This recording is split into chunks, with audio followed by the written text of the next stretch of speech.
Good morning. Welcome, everybody. Wait, hold on. I'm just never going to get this fully right. Sorry, we're in the tavern at the moment. Welcome to the Blank Page Tavern. As we writers decided to procrastinate our works in progress by playing Dungeons and Dragons. How's everybody doing this morning? And since we are in a tavern, what are we drinking this morning? I have, as always, some water. Nice. I also have water, but my mug is the Death Star mug. Very nice. That's a big mug too. It's Will you really hold that up big. to your face so we can get some huge. real. Oh, yeah, it's really big. That is big. Yeah. Yeah. That's big.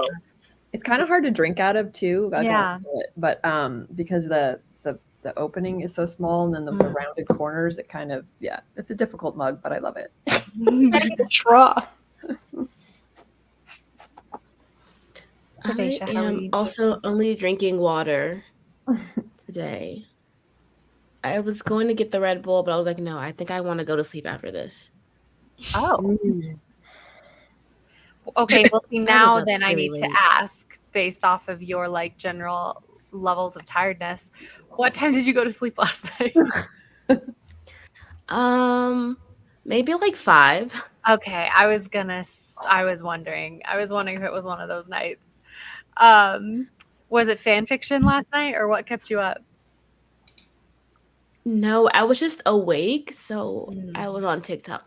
So I wasn't tired. I had some sweet tea at like 9:30. That's what did it. That'll get you. Yeah. All right, Miss Katie Ann, how are you today, and what are you drinking? I am a little bit tired. I went to bed late, but not nearly as late as Tavisha, so I don't have any complaints. And naturally, I'm drinking coffee. Oh, nice. Some iced coffee. Yep. Yummy. And I'm also doing well. I'm also drinking water, but I made a little bit special. It's lemon infused with mint from my garden. How quaint. Oh my God. So, She cheers, everybody. really is a hedge witch. But with all of that, is everybody ready to get into today's episode of the Blank Page Tavern? All right. So quick recap, and these notes will be going up on the doc sometime later today, of what happened in the previous session. So you guys, 2 sessions ago was the big fight with the velociraptors, and then after that you went back to the market ward where you tried to go and confront Carmen, the bookshop seller at the bookshop seller that has been kind of the person who was sort of the start of all your trouble once she saw the map, the special map of Cholt that you have in your possession. And Carmen was indeed at her shop and let you in, initially thinking that you were just interested in purchasing some books, but you were really there to interrogate her. You noticed that she was covered in scratches, but she was avoiding a lot of questions. Throughout your conversation, she mentioned that if you wanted to meet with certain merchant princes, you could go to a place called the Golden Throne, which is a large palace where the merchant princes have their meeting space and offices. But ultimately, she was very hesitant to answer any of your questions, and you decided not to torture it out of her. So you left, but not before informing her of your sleeping location, because Val was worried that Carmen potentially was in trouble and may need help at some later point. Next you went to Dinosaur Days, another bookshop, and really outfitted yourselves with a whole library of erotic books, potentially to read on your journey wherever you end up going. And then you went to, and the bookshop, the shopkeep, Miana told you that there's a temple where you can get pampered and get your makeup done, the Temple of Soon. You went to the Grand Souk and then to the Jewel Market where you sold Jessamine's ring to a merchant named Solomon, who was very taken by Tefra and gave you a very good price, and also asked Tefra out on a date. that theoretically would be taking place the next evening at sunset. And then, after some general perusing of the city, you guys went to the Temple of Soon and ended up getting all ready for your dinner with Jobal, the merchant prince of like jungle adventuring. And you did stop by Wakanga Otomu's house really quickly to get an update from him about Syndra's condition and also to get some clothing. And then you had your very fateful dinner with Jabal and his husband. It initially started off rather good-humoredly.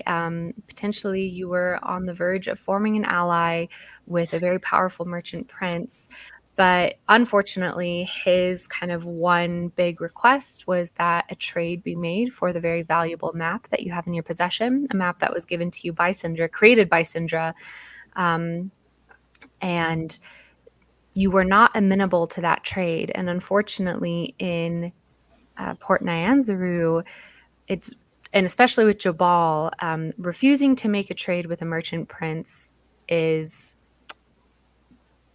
just, it's not the norm.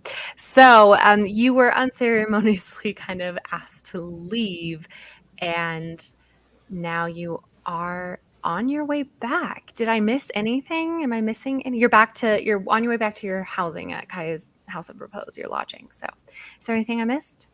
Val took the spider from the buffet, and I've been thinking for the past 2 weeks about how you compared it to burying a grilled cheese. So am I. Yes, Val had took some issue with some of the local cuisine, given that she's from the Underdark, and spiders are revered there in some cultures, and but in Chult, spiders are a little snackito. Now we leave off where we're gonna be doing guard shifts during the night. It is up to you what you choose, but it is the evening. You have not achieved a long rest yet. That is correct. Actually, and now that I say that, let's open it up with a roll. And I'm going to let one of you guys roll for it. And who are we going to have it be today? Let's do Tefra. Tefra, please roll a straight D20. Okay, give my page some time to refresh itself. Fair. Please hold.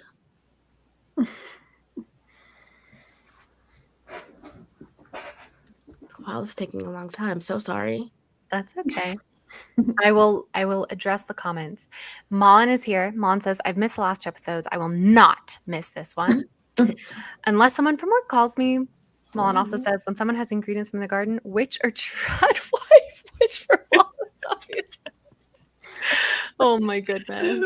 Who else is here? There are 4 other people. Call in if you feel like it or not. It's up to you. I did post on Instagram, so hopefully we get some more people rolling in. Oh, fun. All right, Tefra, how's it going? Not happening? It's not going well. All right, then we're going to shift it over. Alara, how about you make our D20 roll for us? Straight D20. Straight D20, okay. First roll of the session. Oh, Get a good one. pressure. Drum roll. 10. A 10. All right. Okay. Interesting. I hate when she says that. No. I get so nervous. Okay.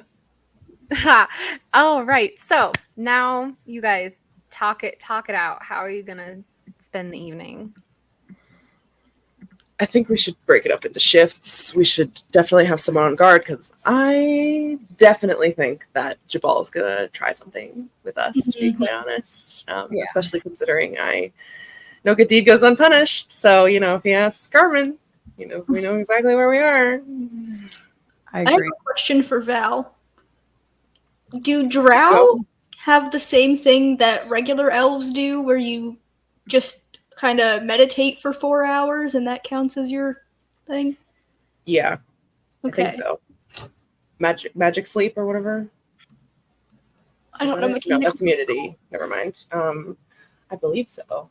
Oh, She's I will full elf. say, I'm sorry to interrupt you. I will say, actually, no, never mind. I'm going to let you guys lead that.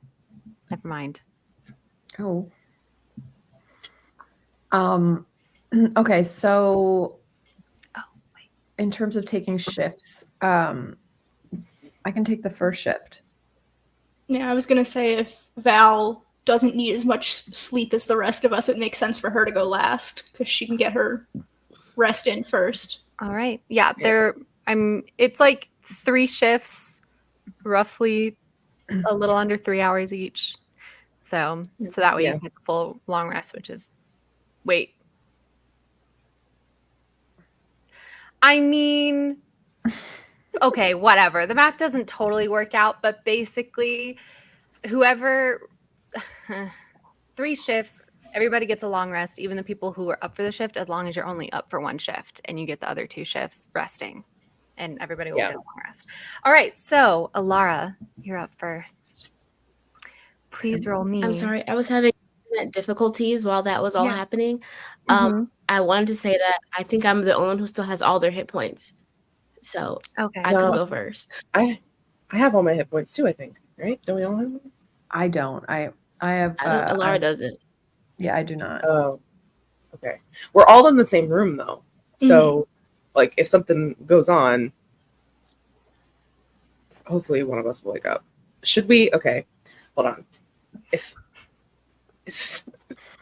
we have 3 shifts, should we do not Katie?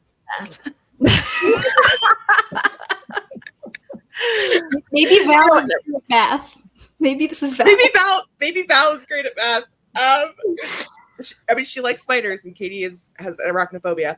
What was I? Oh, I was trying to think of something like if we could work it out that it's like 2, like 1 person, like 2 people does a shift, and then like rotate like that. But I don't know if that would work out with.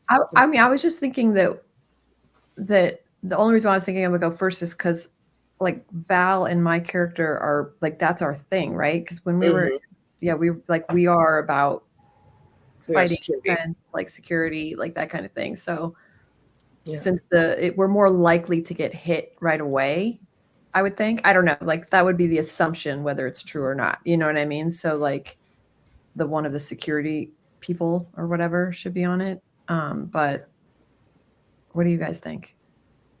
I'm all for other people taking shifts. Listen, I am very much tapped. I'll take the middle shift if Tefra doesn't want it, but also... No, I'll take it. Okay, thank you. Very much appreciated. Slay.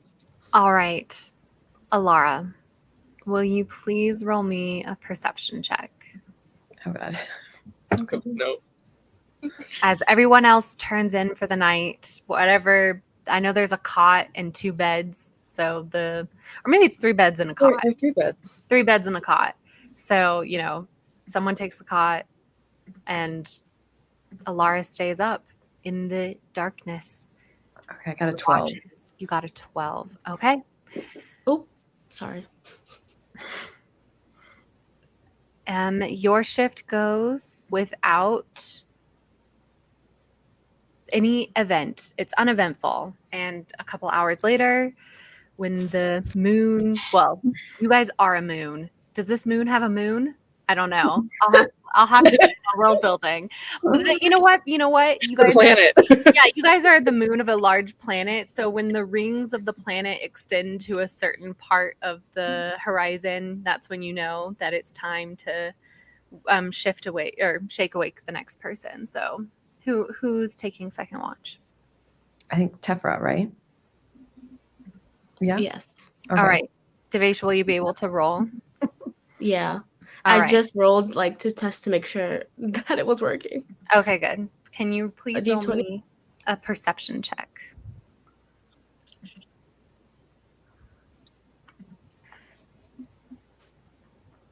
Ooh, also a 10.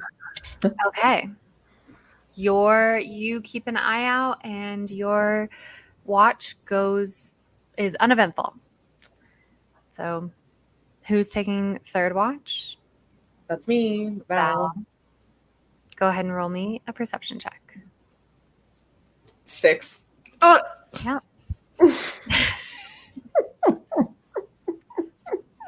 I'm so afraid. All right, but just so I'm aware, where is the map? In my Birkin bra. Okay. Okay. And Right that's at my chest. but, in my chest, but like Jabal, under my armor.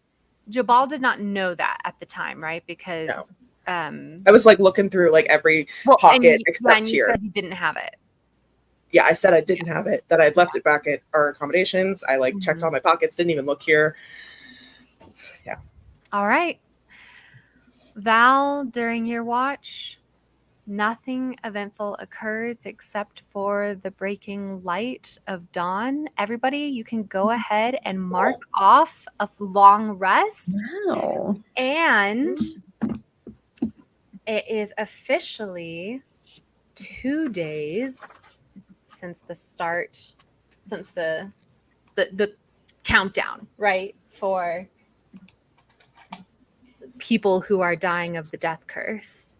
2 days has passed. Okay, you know what else we get to do? We get to roll for weather. Oh, fun. I don't Oh, like no. that. Fucking Florida. Don't be haters. We need it to be cloudy, people. We Cloudy need it to be cloudy. Of course, I have misplaced my DM screen, which has the really quick weather rolling table, but it's okay. I've got the book. Where the heck did I put that? You know, this is what happens when you're constantly, I found it. When you're constantly reorganizing your apartment, is that things aren't where they actually are supposed to be. Okay, here she is. This is I bought the Tomb of Annihilation specific DM screen. It's Ooh. so fun. I love it because it's like actual relevant stuff. A lot of times DM screens, I feel like, have irrelevant information on them. Okay, weather. So I'm going to want Micah, why don't you, let's just have it all be on Micah today. Micah, roll me 3 D20s in quick succession, please. And let me know all 3 of those numbers, not the total, but each number individually, please. Okay, the first one is an 11. Okay. The second one is a 17. Okay. And the third one is a 1. Is a 1. All right. You wake up and the morning is cooler than it was yesterday, but it is not cool like you are used to in Sharonall. Malin Sharonall is like England. We're saying Cholt is more like southern Spain. Roll for weather. You'll get all 4 seasons in one day. Good luck, adventurer. There is a light breeze and not a cloud in the sky. It is a bright, sunny day. Whoops. All right. That's okay. You've got to get All you right. a hat, Val. Yeah. I tried to get the sunglasses last time, but apparently they haven't been invented yet in Jolt. All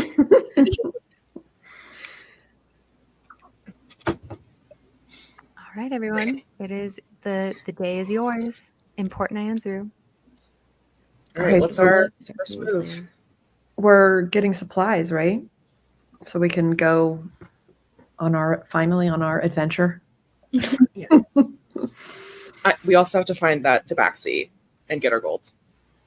It might also be smart if we try to visit Jessamine, because she has provided us 1/2 of the necessary equation to adventure legally here, and we kind of messed up on the other one. Not saying that what we did was wrong, but we will have to figure that out.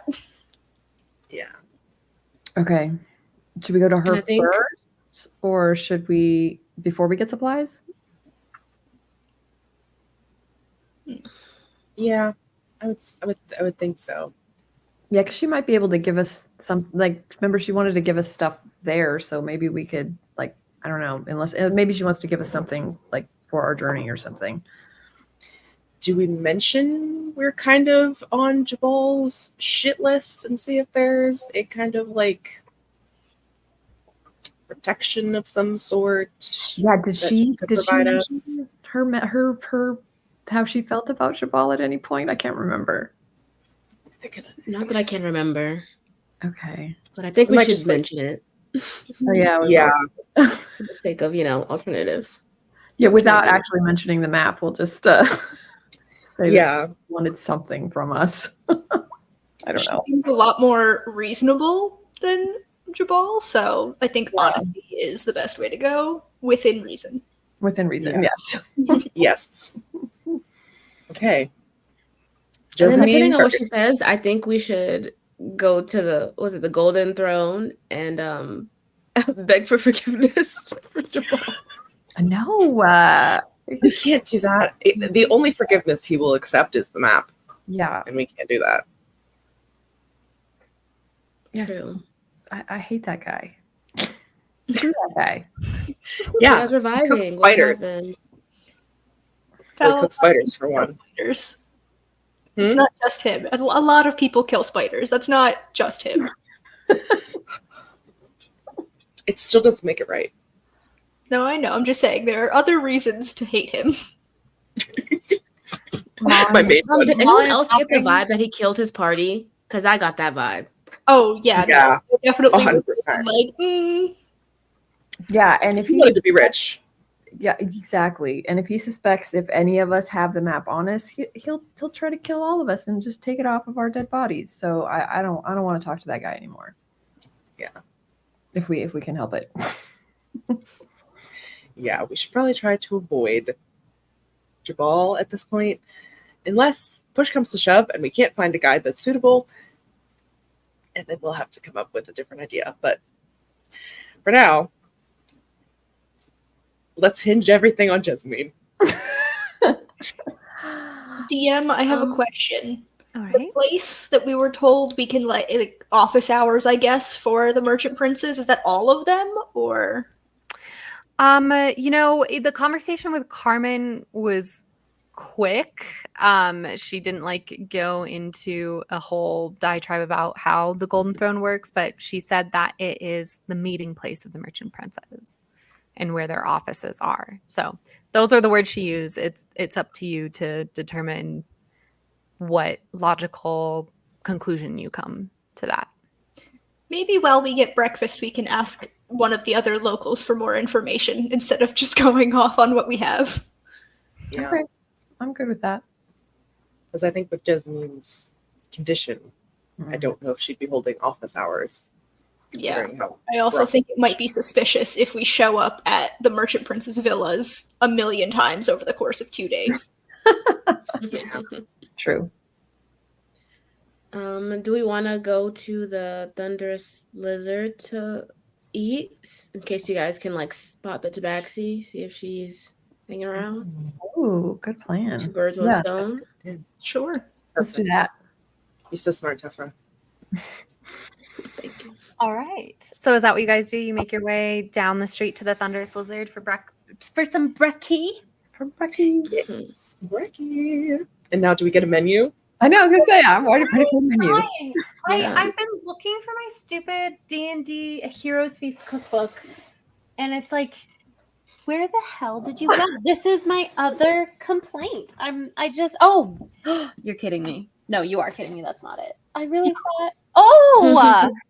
You know what? This is what, when you live in a studio apartment and you try and take advantage of every nook and cranny that you have, sometimes you really squirrel things away into really tight spaces. I found it.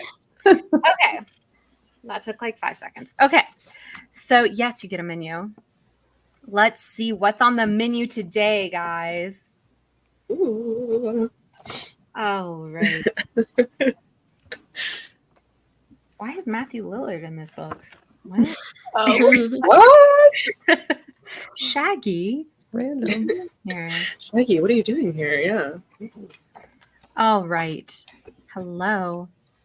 Okay.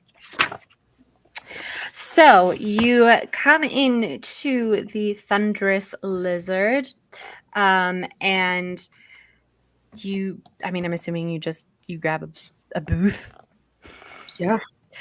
All right. So there are some buttermilk biscuits that are claimed to be the original recipe from the Yawning Portal, which is a pretty famous tavern in a city in Coventry.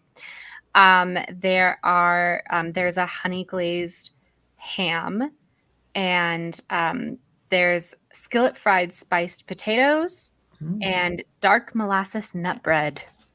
Oh. Can I have all of that? Can we just get one of each and we all share? Like family Yeah. style. Honestly, yeah. That Sounds great. The tavern wench is very Why do you say it like that? is very hospitable to you. The Thunderous Lizard this time of day, really quiet. There are a couple of patrons in there nursing some hangovers with hair of the dog with some tej, and others with what looks to be like a Bloody Mary type concoction.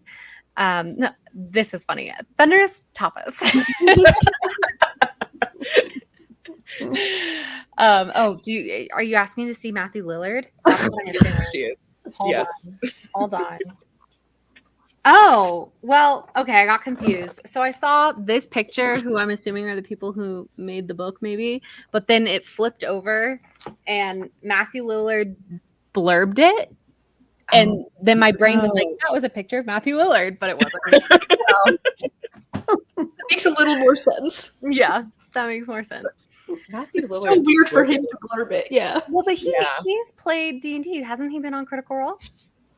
Oh, really? Was he? Oh, wow. Wasn't he? I don't recall. I don't know. I thought he was. Like in campaign 1. I thought. All right. So yeah, you guys are enjoying a breakfast of a variety of spread and decent quality. And we'll just say that, well, I did say food and stuff. You guys just mark off for the day a silver for like your food, etc. But if for any reason you end up going like really cray, we can adjust the amount paid. But let's just say in general, this silver will cover your breakfast, your lunch, and your dinner. Okay. Yeah. And we'll ask the lady, be like, hey, we heard The wench, that dealings with the merchant princes, they have this, what do you call it? I keep forgetting what you called the place that they have their offices. The Golden Throne. The Golden Throne. Like, we're just looking for a little more information on how that works. Like, do people just walk in? Do you have to set appointments? Oh, it's like really dependent, but I know it's really dependent on the kind of trade you're willing to make, right? So all of the merchant princes, sorry, I studied economics, so like this is actually my area of expertise, but all of the merchant princes, they all have like a monopoly over certain elements, certain like trades. But if you're looking for, there are lots of merchants that are like under them and then pay them a majority of their profits. It's actually like really, it's really toxic and really, she's got opinions on it.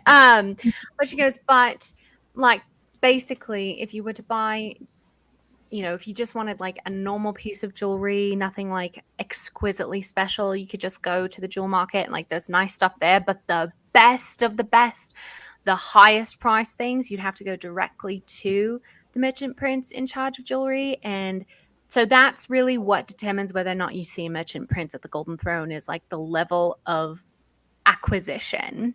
I think really the only merchant prince who is fully in control, like there has no real merchants underneath him, is Wakanga Atomu, because he deals with magical items and it's always him. But there are places like on the black market that you could, there are always black market things you could do. Like, I'm gonna roll for this piece of information. Nope, I have to re-roll. Sorry. That fell. Yep. She goes, so for like example, if you normally adventurers have to get a like officially licensed guide to take them into the jungle, and those all work underneath Jabal because he is the merchant prince of adventuring, but in certain parts of the city you can find some guides who are a little unscrupulous and will take you out for usually a lower fee, and but they aren't licensed, and so that can bring you trouble later down the line. But yeah, if you're looking for a merchant prince and you've got something of interest for them, going to the Golden Throne is always your best bet. Okay, thank Does you. anybody want some tej for the morning? Or? Oh, yes, please. All right. Oh, yeah. She fills up a couple cups of tej for you all. Nice. Here's an idea. Like, do we need a guide? I mean, we have the map, and Micah is very good at reading maps. Can't we just try to do it ourselves? My thing is, we might need a guide before they can give us the license at the other place that we're taking the boat to. They might need proof that we're doing this legally. So we could just hire somebody and then say, give him some gold and let him on his way before we go into the jungle because we can't trust him, and do it ourselves. Well, yeah, and the tavern wench kind of interrupts you, and she just goes, Listening? "Oh yeah, she's been right there. She's been there." She's like, "Yeah." And if you're interested, guides usually post like adverts right outside our door. So if you want to see what guides are in town, we've got a little pin board right outside. Perfect. Thank you. Oh, Do you know about a tabaxi woman who comes around? I know many tabaxis. Her name's Riddle. Oh, Answered Riddle. Yeah, of course. I know her. She comes here all the time. Do you know where we could find her? We made a bet. Not a bet. What would you call it? Oh, we gave her some money to make money back. Or no, is she just does that. She does that sometimes. If you've done that and you haven't seen her, you can always go to. Did I tell you guys the name of the barkeep at the? Whatever, it's a different guy today. You could go and see Ronald. Ronald. at the bar. Because he and Answered Riddle are really good friends, so he might know where to find her, or sometimes she'll leave stuff with him if you want.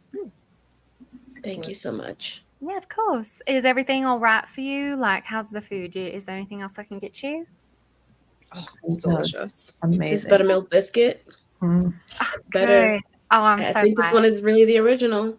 Oh, well, fantastic. All right. Oh my God, Mullen. Because Mullen was saying that you guys were going to McDonald's and now Barkeep Ronald.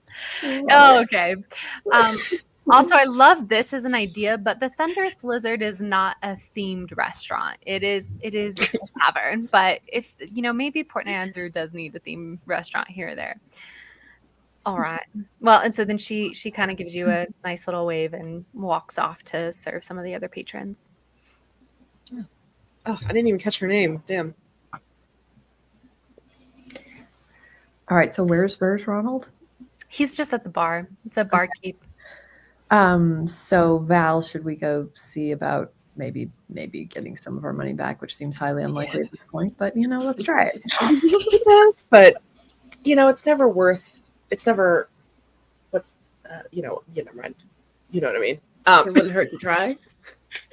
There you go. I haven't had my coffee yet, and I've had some tej. So words escape me today. So yeah, let's go up to the bar. Yeah. He's like kind of cleaning out some pottery type mugs, and he kind of just gives you an expectant look. What can I get you? I'm hoping some information. I am looking for Riddle. Oh, she's a bit nocturnal, that one. Unfortunately. Why? Is there anything that you need? Well, we gave her some gold the other day before, and so what day did you give it? 2 days ago. 2 days ago. All right. I know she had a little bit of a odd day yesterday. I'd probably would wait one more day. Okay. Maybe And so- tonight. Maybe tonight. You come back tonight, and she'll probably be here. Okay. Sounds good. Thank you. Absolutely. What? I was like, what does he mean by odd day? Yeah, but we But were I'm we not at the didn't know bar. what to talk to. Probably the raptor situation. Yeah, that's what I was assuming. Since I'm thinking our money went on the executioner's run, but we can ask her. And if we end up in a situation where she needs help, I want to say we'd say no, but we'll probably end up helping her. So Probably. just Yeah. seems to be the way of our party, which I do love it actually about us. Yeah. All right. Okay, so we go back to the table. And then, okay, so are we going to do the guide first, the supplies first, or Jessamine? Is that her name? Alara and Becca both don't know names very well. What do you guys want to do We first? can just at least like look at the guide posters first, and then Okay. Yeah. Oh yeah, can we do like a? Doesn't one of you guys have like a magic vibe check kind of thing? Like maybe we could do it from like the picture, like. Or, even though there's probably no pictures, right? There's probably never mind. We'll do it when we actually meet them. I was thinking like it was like wanted posters. It's probably just more like their information. But yeah, let's go over to the board and check it out. All right. This is fun because these were the guides that are posted were roles you guys made all the way back, I think, in session 2. Oh, what? Interesting. I love that. Okay. Or maybe I don't love that. To be determined. Let's see. Yes. Okay, I have them. This is why we take notes. All right. So at the moment, there are 3 guides posted up saying that they are currently in town, at least for the board at the Thunderous Lizard. Hold on. I have to go to their little... so there are going to be character handouts that I can give to you guys. And I will... Oh, maybe I should just do that right now so that way you can actually look them over.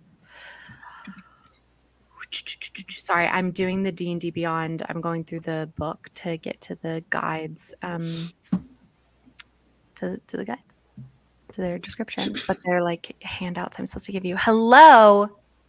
Take your time. You're doing great. Yeah. Patients in the city Denzian, merchant Princess Villia, factions, maybe things to do. Is it things to do? Hire a guide, maybe? Also, is there like a wholesale, not wholesale, maybe that's not the word I'm looking for, but like all-in-one adventure supply store, like a REI?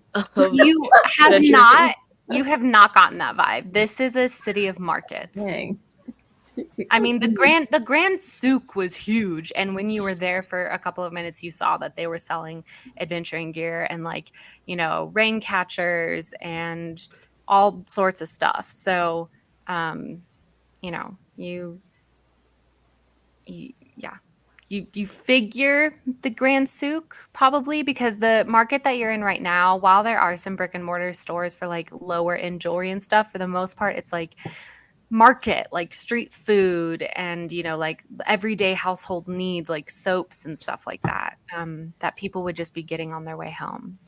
Okay, I have the guides. So the first player handout that you see, can I just send this to you? You know what? This is what we're going to do. I should have done this before, but we're going to do it real quick now. I'm going to make a screenshot and then I'm going to share my screen. So that way you guys can read them all. The handwriting's a little effed up though, so maybe it'll be a little hard to see, but we're going to try it. And if it doesn't work, it doesn't work. But who's the other person? Oh, yeah.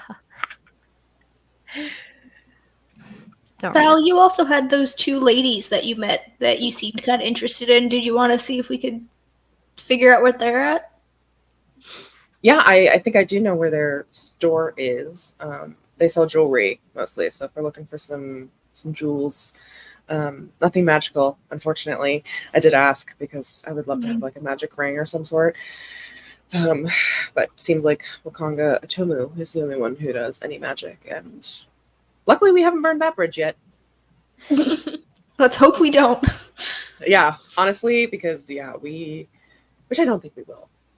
Okay, He seems like a good guy. thing, and I'm just throwing this out there, and don't judge me, but I'm just gonna ask. Now, since we are in good with Jessamine, and her whole thing is putting out hits on people, do you think we should put out a hit on Jamal? No. As if we could afford that, first of all. Right, but maybe we Yeah. can. We just got all that money. can't. I mean, but then he'd be gone, and we wouldn't have to worry about him coming after us. And we do think that he killed his entire party, so we know But what that's none of our business. That's none of our business. Yeah, I don't think it's smart to take out an entire leg of the Cholton government on our way it through. is, because he's our business, because he's going to come after us. That is so funny. And we have to save everyone from this curse. And if we get killed because he's mad we didn't give him a map, I'm just saying, think about it. We don't have to make a decision. Okay, we'll put a pin in it. Okay, we'll put a pin in it. All right. I just want to put it out there. Just put it out there. Okay. All right, I love that conversation, first of all. Thank you. All right, this is what you guys see. Can you see this? Oh, sorry. Oh yeah. All right, I will go ahead and read it out loud. So there are 3 guides posted. Oh, they do have pictures. And they do have pictures, yes. So, there are 3 advertisements for 4 guides. But so the first advertisement is for Farul and Gondolo. And it says, why pay for one guide when you can have 2 for the same price? We have the smarts, the goods, and our own Triceratops. Treasure abounds. When we're done leading you to all the ancient sites and sacred places that we know of, you'll be swimming in gold and magic. All the other guides will lead you in circles and make you do all the work. Don't be fooled. When we return to Port Nyanzaru, you will have tales and fortunes enough to last a lifetime. Our price is 5 gold pieces per day with a 30-day payment up front, but we're glad to reduce our rate for equal shares of any treasure found. The second guide is Hugh Hackenstone. And he says, oh, am I going to try and do a Scottish accent? That's what's classic for. Okay. Right. I've stood atop every mountain in Chult. I know every gorge and crevice, every plateau and trail. My memory is an iron trap. I forget nothing. Trust a dwarf, I always say, because a dwarf will never steer you wrong. Fearless I am. There's no dragon, beast, or undead horror that scares me. I don't know why I'm doing an accent when you guys are just reading this. Anyway, you want... I'm not. I'm listening. I'm locked in. No, I meant like your characters are reading this. Oh. You want a guide who runs away from the first sign of danger? No. You want a dwarf, and I'm the toughest dwarf around. Red dragon bit off my arm. Yeah, here I stand. Take more than a dragon to stop Hugh Hackenstone. I charge 5 gold coins a day and expect a 30-day payment up front. Best coin you'll ever spend, I promise you. And then the third offering is from Salida, and it says, I've led many expeditions through the wilds of Chult. I know secret trails that appear on no map. Hire others at your own peril. Azaka and Aku have led expeditions into the jungle that never returned. Farul and Gondolo are old charlatans, plain and simple. Old Hugh suffers from blue mist fever, I'm sure of it. Musharib is an albino dwarf, and they're not to be trusted. And I hear tell that River Mist and Flask of Wine owe money to... Okay, not the Zentarum. That should say the Flaming Fist. The Zentarum don't exist in my version of this game. 5 gold pieces per day is a cheap price to pay for your lives. Spend your gold wisely. So, there you go. Those are your 3 guides. Okay, just my opinion. I definitely not the top. The two guys. Yeah. But so kind of, I mean, I'm kind of rooting for the dwarf just because. Yeah, no, this lady kind of seems racist. Yeah, right? And she seems like a gossip, right? Like, so. We don't need a gossip on our side. Yeah. I mean, he does only She's have the one one who doesn't want 30 days up front. I know. Yeah. Do we think that 30 days is like in addition to, or like we just give the 30 days and then any time it takes after that is what we still owe them? I think I think that's, yeah. I also think maybe,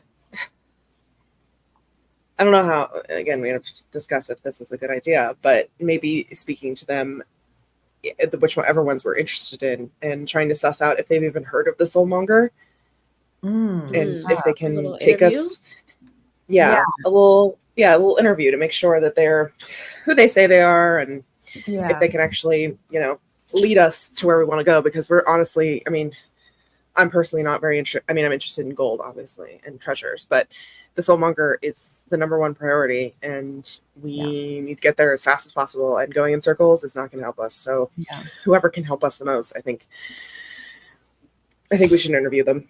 Okay. I would like to say maybe we don't give all of our details to these people. Like, yes, we ask them about the stuff, but if they're like, "Why are you interested in that?" we just say, "Obviously, we want to end this death curse." We don't tell them why. Okay. Yeah. Well, yeah.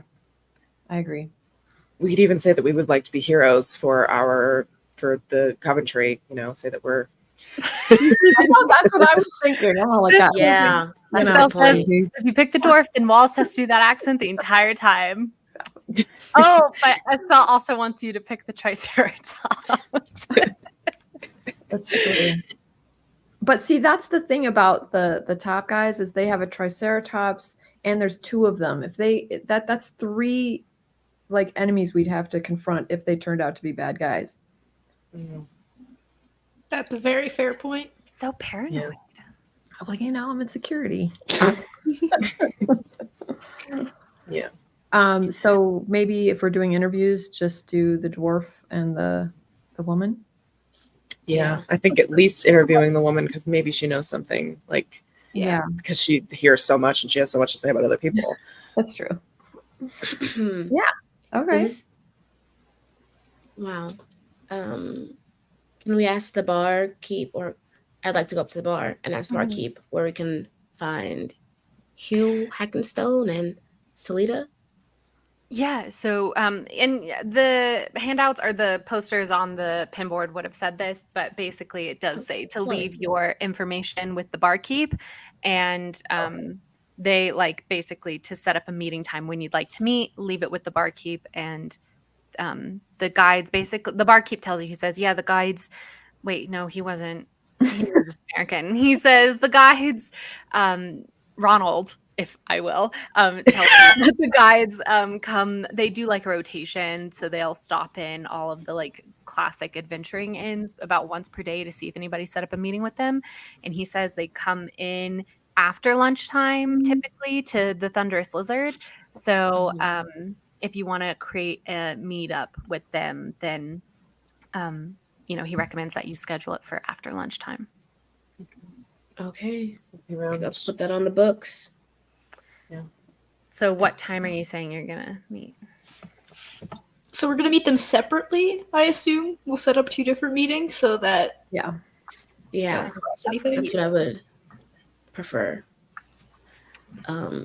What time, y'all, do we think? I have a really skewed internal schedule, so lunch for me is 3:35. I assume lunch here is noon, midday, unless it's a later one, 2. I was thinking we could meet them around 1 or 2 o'clock. Yeah, maybe give us some time to do stuff. First one at 1 and the second one at 3 or something. Yeah. Okay. Yeah. Definitely stagger them. Conversation to take. Do you have not long, but. Sorry, I thought someone asked me a question. No, it was to the group. Okay. Oh, what did you ask? I said, how long do we think these meetings are going to take? Oh, yeah. So I was thinking, probably not that long, but if we can, but who knows? You know what I mean? So that's why I was thinking we could just stagger it a couple hours apart, just to be safe, because they could be late. Anything like that. Yeah, we could have the first meeting when we're done with them, have lunch, eat, and then by the time we're finished eating, the second meeting can happen. Yeah. Okay, that sounds like a good plan. Perfect. Wow. Nice. All right. Up next, what's on the agenda? Are we going straight to Jessamine's So sorry, you will just go straight? will you just give me that one more time that you are you said you're gonna who are you meeting first? Because you have to leave this information with the barkeep. Do we need- Salita. Yeah, I was Yeah. gonna say Lita. Okay, Yeah. so Lita at lunchtime basically is what you said? At like Mhm. 1. Yeah, At like 1 o'clock. 1. Yeah. Okay. And then Hugh when? At Like- 3. 3. At the Thunderous Lizard. Mhm. Teffer, what time is your date tonight? Sunset? Yeah, he said sunset. Yeah. Yeah. When does the sun set here? Because it's closer to the equator, so it's Yeah, like probably later. It's, I mean, closer to the equator. Well, so yes, it's later than it was in Sharonall because you guys are entering the winter time, but like it's sets consistently throughout the year because it's close to the equator. So it sets, well, you know what? Let's ask Siri. Hey Siri, what time does the sun set in Casablanca? In Casablanca, Morocco today, sunset will be at 8:42 p.m.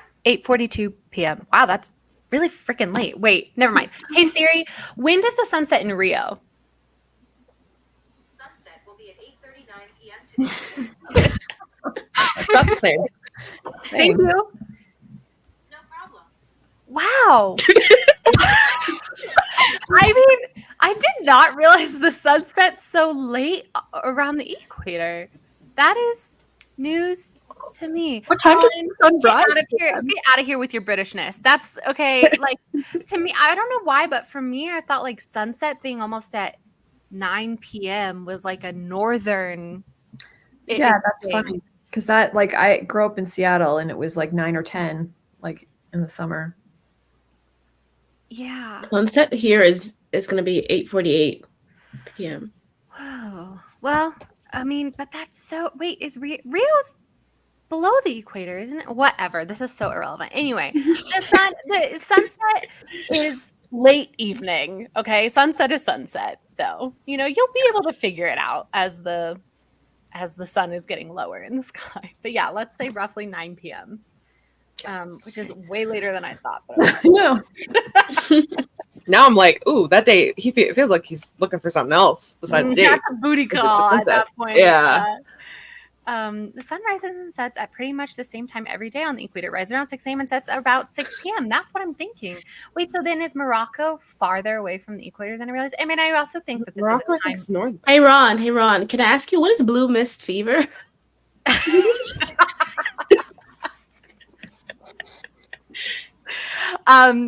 Oh yeah, it's just a disease that can occur. Oh wait, no, what is this accent? It's a disease that can occur in the jungle. Adventurers get it a lot.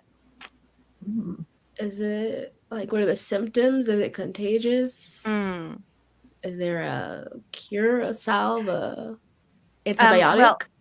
Well, that's a great. These are all fantastic questions. All right. I'm going to roll. No, again, he's not Australian. I am not an Just make him adventurer. Australian. I've only heard of it. I don't know much about it because I'm a barkeep. Mm. Sorry. Okay, Mullen's coming in with our Google Mullen. The equator passes through 13 countries: Ecuador, Colombia, Brazil. Okay, I knew it, Brazil. Although maybe the top of Brazil and Rio's not at the top. Anyway, Sao Tome and Principe. I've never even heard of that country. Gabon, Republic of the Congo, Democratic Republic of the Congo, Uganda, Kenya, Somalia, Maldives, Indonesia, and Kiribati. So anyway, readjusting, we're going to say sunset is around 7 p.m. Okay? 7 p.m. Because that was more the vibe I was thinking. Okay. Brazil is below the equator, by the way. No, there's Or like gotta be a little. Rio That's is, what sorry. I said Rio was below, but I thought it was This close to. But thank you. Sorry, I don't know why I'm getting so hyperfixated on this equator discussion. Ron, All can I right. also ask your personal opinion Okay. Yeah. of the guides? You know, from what you've observed as a bartender, you know, very observant people. very observant profession. That's true. Who's the most, I don't know, trustworthy? Who's got the most skill out in the jungle? Whose party members that hire them come back alive? You know, Very good question.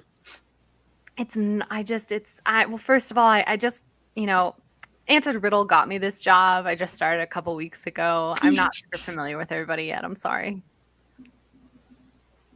Fair enough. All right. What are your plans next? So our morning to-do list is talk to Jessamine, buy some adventuring stuff. Yeah. And then interviewing guides. That's the afternoon. I think was there anything else on our morning to-do list? Oh. I don't Should have wrote it down. I don't Should think have written so. it down. I I think those were the big That was ends. it. Yeah. Yeah. Yeah, I think it'd still be why maybe we could also check Kaya's House of Repose and see if there's any guide listings there that are different than the ones we have here, as they are another place that we know of, and maybe we can set up even more meetings, because who knows how these ones will go. If that guy has blue mist, I don't know if I really want him to be a guide, but it's all salacious gossip, it sounds like. But you never know. Agreed. We can walk by. It's like 5 minutes down the road. Yeah, see if there's a little guide. Okay. I will say that you get to Kaya's House of Oh, first of all, Val and Alara. What are your passive perceptions? Is it 15 or something? Who has Passive? Where is that? Oh, What does that mean? for oh no, there's 3 passives. Wait, which one? Wait, where am I looking? Oh, The passive first one perception. is Mine is passive. Oh, passive perception. I have 14. I have 15. Okay, then okay. Do I have I probably have disadvantage if the sun is out too. Yes. Okay. It doesn't matter. Okay, so you go to Kaya's House of Repose. And there the 3 posters that you saw are also out on the pin board at Kaya's House of Repose, but there is one additional one. Will Micah roll me? I thought that was a name, Will Micah. I was like, oh, that's a coincidence. That's awesome. Well, Micah, will you roll me a d20, please? Yes, indeed. 5. Roll again. Okay.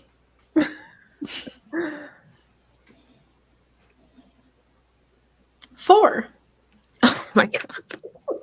Okay. Get the bad rolls out of the way. Perfect. Yeah, exactly. All right. Just give me 1 second to update, and I will share my screen again. There is another guide listed. And I'll just pop this out and present, share screen, window. All right. Another guide named Aku, and says, while the lure of pillaging the antiquity of Chult is a temptation, I appeal to those who find fulfillment in doing actual good in the world. I seek to rid the jungle of evil. There are many ruins and ancient temples that must be reclaimed so that the spirits of nature can return to their sacred places and live in peace. There are evil impostors who seek to blind you with promises of gold, but will only guide your throats to their blades. My rates are standard, 5 gold pieces a day with a 30-day payment up front. A small portion goes to pay off the merchant Prince Jabal. The rest I give to charity. Can I look at the Salida one real quick too? Yeah, absolutely. Do you want me to read it aloud? Yeah, what does she say? No. Oh, Azaka and Aku have led expeditions into the jungle that have never returned. That's what I thought. I was like, ooh, Echo is Eco. His name sounded familiar. I think it's a lady. I was just gonna go they them. I couldn't tell. Yeah, I can't tell either, really. Well, and the So fact that they mentioned Jabal is just a red flag. Yeah, it's worrying.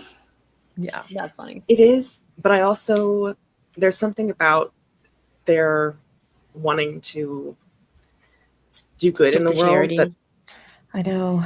Yeah. I don't trust them, Yeah. but they might know something about the soulmonger and might be more willing to help us because we're trying to help people who've been affected by the curse. yeah. Well, let's just do an So- interview and we'll do a vibe check, you know? Yeah. Question for the group. Do Mhm. any of us have any disguising capabilities? Oh. I have a disguise kit, yes. Because we don't know if this person would go back to Jabal, because Right. Jabal might have let all of Mm, his guides know, like, don't work with these bitches. But mhm. if we meet up disguised, then, or at least like one person goes, if we don't have to disguise all of us, and meets up, and if they are the person we decide to go with, then when we do meet up, we can just be like, oh, that person isn't part of our group anymore. It's just the four of us. We can pretend it was a fifth person. Yeah, that they ran off. Wait, I'm so sorry. Say that one more time. One of you is going to be in disguise. Is that what you said? Yeah, so we're Yeah. worried that Eku might, since they mentioned like being upfront with Jabal and giving the money, instead of meeting with them as ourselves, because we know Jabal doesn't like us right now, we are disguised, or at least one of us is disguised and they're the person that meets. And if we do end up hiring them, then we just say, oh, the person you met with is no longer part of our group. It's just us four now. Well, I have a disguise kit, which has hold on one moment. It Does it have has sunglasses? no, it doesn't, unfortunately. It has cosmetics, hair dye, and small props that lets you create disguises that can change your physical appearance. And I have one disguise kit. So one I think one disguise kit, yeah. That's So fine. one of us could do that. I think that's a very smart idea, Micah, actually. Yeah. I think that's a great idea. Does anybody Great. need the guide posters for now, or can I go back to our normal You can layout? take them down. Okay. So do we Alright. want to set a meeting with this person too? Yeah. Yes. Mm-hmm. So what are we thinking? Like 5? Yeah. Busy day. 1, 3, 5, 7. Jeez. I know, right? Every 2 hours we have something to do. Although Well- we're not on the date, but And just that's at Kaya's, is where you're Yes. going to meet Ekum. Okay. Yes. All right. All right. Now to Jessamine. Maybe I think we she'll should. have more guides. Yeah, we should try the Golden Throne. Is that what it's called? I don't know why I can't remember this. Yeah, the Golden Throne is what it's called. Try there, since that's where we've been told to go to for our supplies anyway. And if she's there, great. We talk to her there. If not, we'll figure it out. I thought we So- were going to the bazaar. Yeah, for the the Golden supplies. Throne and the Grand Souk are not the same thing. So the Grand Souk is the big. There's too many place names. It's a city, okay. Mike is from the countryside, not even the suburbs. Oh, that's awesome. Yeah, I was gonna say, depending on if we walk or get a tuk-tuk or whatever, we can stop at the Grand Souk first and You know then what? go to I- Jessamine's because it's on the way. You guys, nearly. I'm gonna do y'all a solid, and I'm gonna show you a freaking map of this city. Please, Thank you. Finally. tourist pamphlet. You have been in Port Nyanzaru for a couple days now. You're getting the vibe of it. So let me just give you a little walkthrough. I just worry about going No? to the Golden Throne because if we go there and Jabal knows we're there, he might strong arm us and like Mm-hmm. capture us. So this is Port Nyanzaru. Can you see my? You can see my cursor. Yes. Mm-hmm. Okay, so this is the market ward. This is roughly like this area. The red. Wait, hold on. Where is the red? The red market, because that's where you guys like your Kaya's House of Reposes and etc. The red bazaar, excuse me, is right here. So this is where you Oh my guys God. are currently. Are you okay? Sorry, I was just thinking you could use like the markup tool, like some circles, some X's, Can I? some dots. Oh my god. Slay. Okay. Red bazaar area. Oh shit. No, go away. Okay, Red Bazaar area. Okay, this is the Grand Souk. Okay, where is the? Oh, this was the jewelry market. These are the merchant villas here. Okay, the where's the? Oh, this was Executioner's Run over here in the Old City. All that. Which you guys slayed the Boots House down with. Golden Throne. Oh wait, no, that the Golden Throne is for the merchant villas are this, like that are in between the Golden Throne and the Grand Souk is this area. This is the merchant villa. This was the Temple of Soon that you guys got your makeup done at. And this is the harbor that Sindra first had you enter. So these are the areas of the city that you have explored. And so we're at, what is that, 15? We're at the, We're here we're there? Okay. At 18. 18. Okay. We're there. Okay. But all the other Quick question. about are in the same area. Yeah. Yeah, you guys spend a lot of time in the merchant ward. Mm-hmm. Quick question. My from question mm-hmm. is, when Jasmine said to meet her in 2 days, were you meeting at her house or was there a location that she gave us? I can't remember. She said that she was going to be providing you a ship. And yeah, the ship, which I don't think she told you at the time, but we'll say that she told you at the time because it would have made sense for her to tell you at the time. Her ship is called the Belladonna. And let's just say retroactively that she said to meet in the harbor at the Belladonna in 2 days' time. So that would be tomorrow. That is tomorrow, correct? Okay.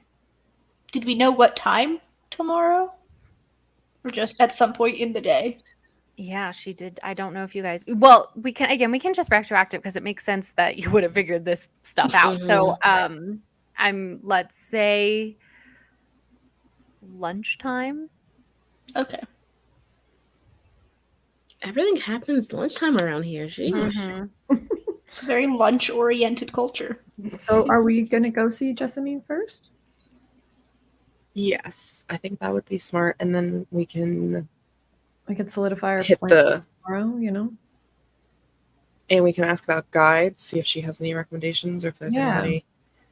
Also, yeah, and and out kind about of Jabal. suss her out about Jabal, see how she feels about him. Because if she hates him too, we can think about my plan a little more.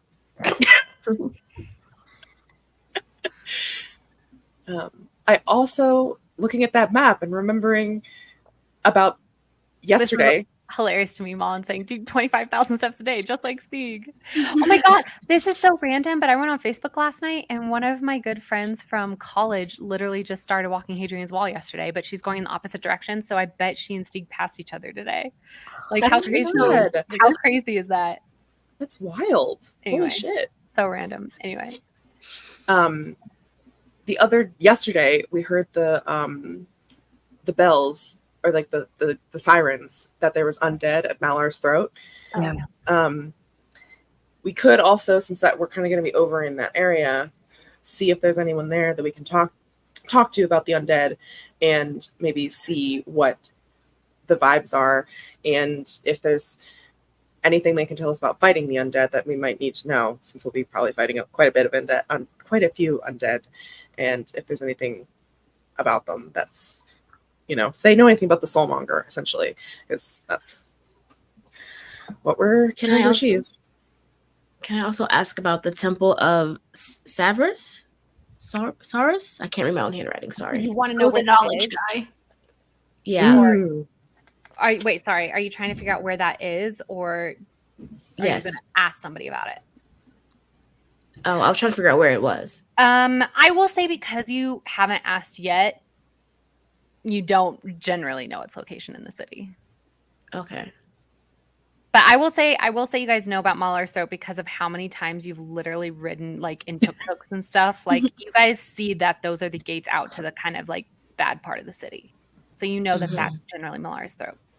I have a question about my character. So I was able to pick a favored enemy, Mm-hmm. and I picked the undead. Yes. So do I, like, it says you have an advantage in survival checks to track your favorite enemy, as well as intelligent checks to recall information about them. So if we ever run into them, then I would just have to roll. Mm-hmm. Okay. Yeah. I'm all like, because I personally don't know anything about them. Well, my character's supposed to, but like, yeah, okay. So I just have to roll to whatever I can recall, kind of thing. Yes, but it would also be like, you know, you who have never been to Chult wouldn't know anything about like Malar's throat, but if there are undead attacking it, like if you guys go to Malar's throat and somebody says, oh, like this kind of monster came in yesterday, Alara would have advantage on knowing information about that monster if it was an undead. Okay. Mm.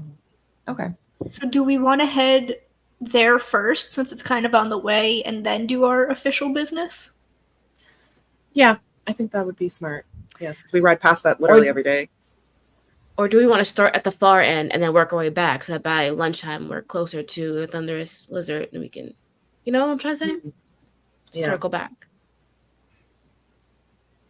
Yeah, that also makes sense.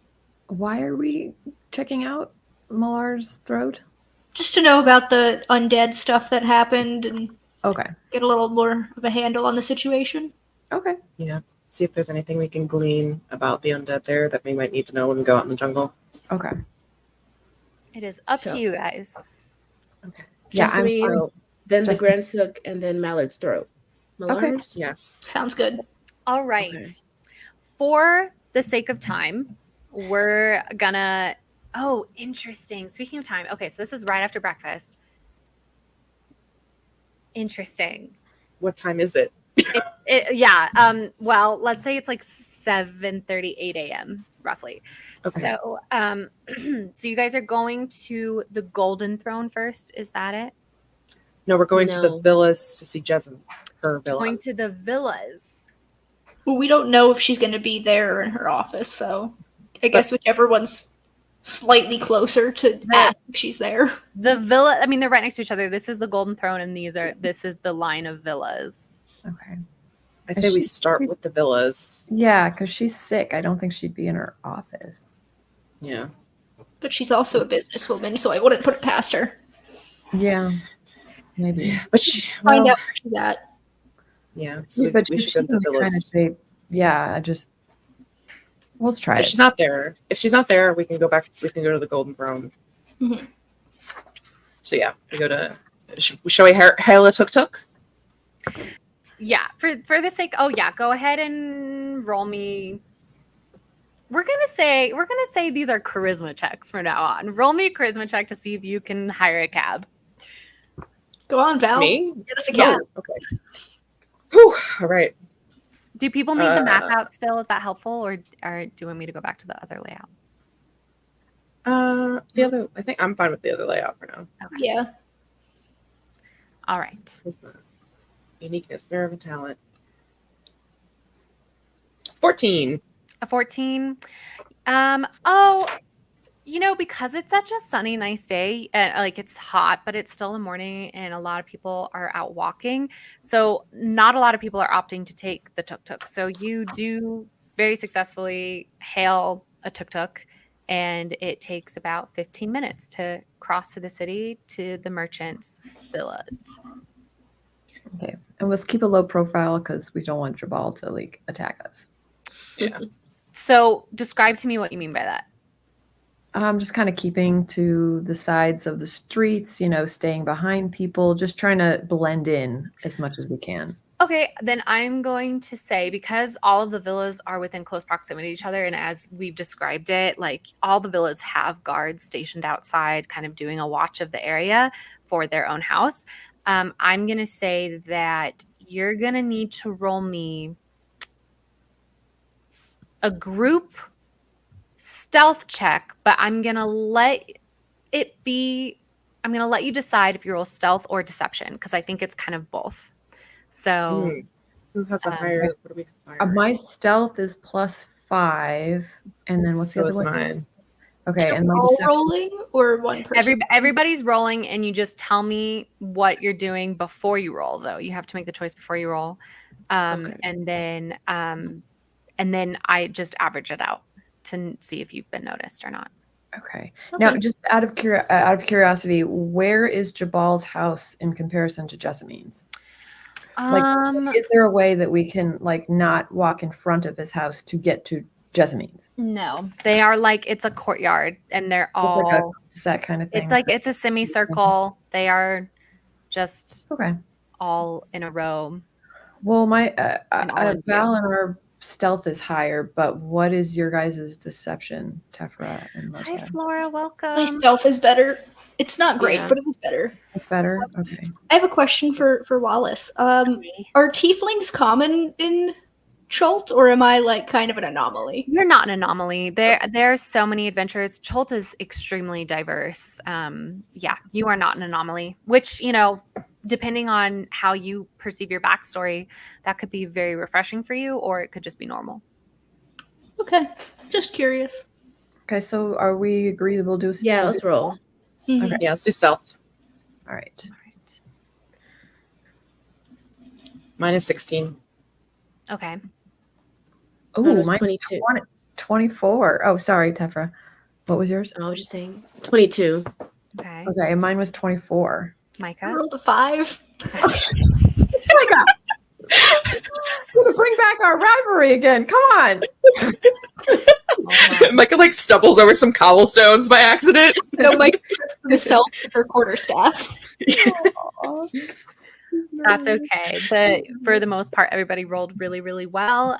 Yeah, because it's such a nice sunny day, you kind of, and just from the way that everybody is reacting to the sun, you kind of get the sense that Chult is mostly a rainforest, right? And so even though it's hot and stuff, like mostly it's like clouds and overcast and storms are what's common. Like a big sunny day like this is pretty unique. So the streets are actually really busy with people just out and about enjoying the nice day. So you are able to kind of blend in with this upper class, wealthy sort of bourgeoisie vibe of the people that are like walking all over the place. And even though once you like do get to like, you get not just on the outskirts of the merchants' villas, but walking in them, there are still people walking up and along those paths. And they clearly aren't merchant princes themselves, but they're just taking advantage of the nice neighborhood and the nice day. And the guards are like scanning everybody, but they don't seem like they're on super high alert. So you are able to go up to that familiar villa that is Jessamine's, and I believe that's the one that's decorated with serpents. And that one has 5 guards, 2 posted out front and 3 under the little porte-cochere. Oh my God, Malin, what are you doing here to me?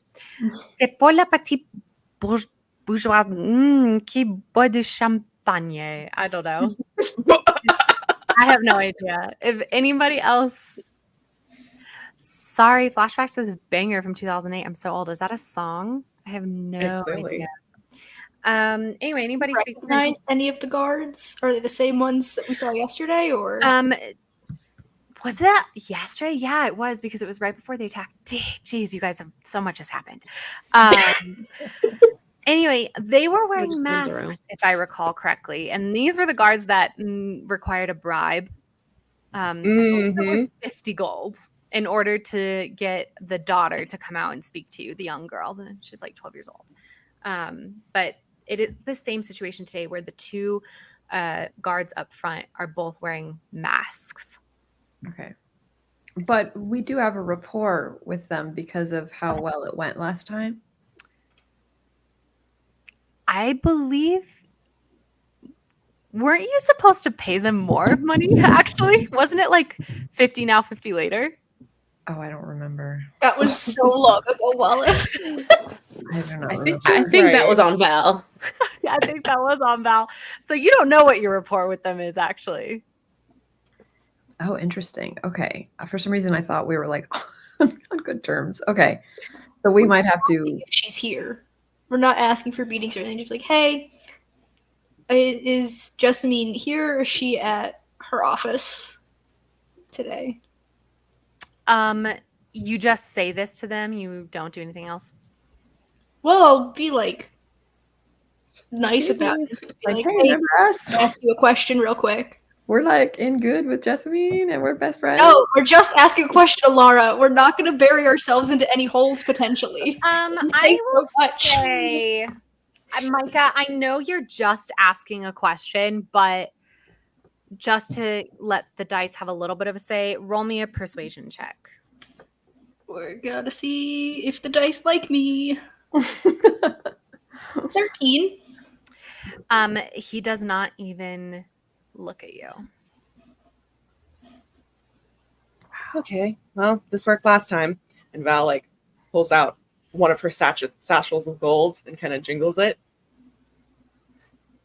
She's like, Hello. any Like 50 later.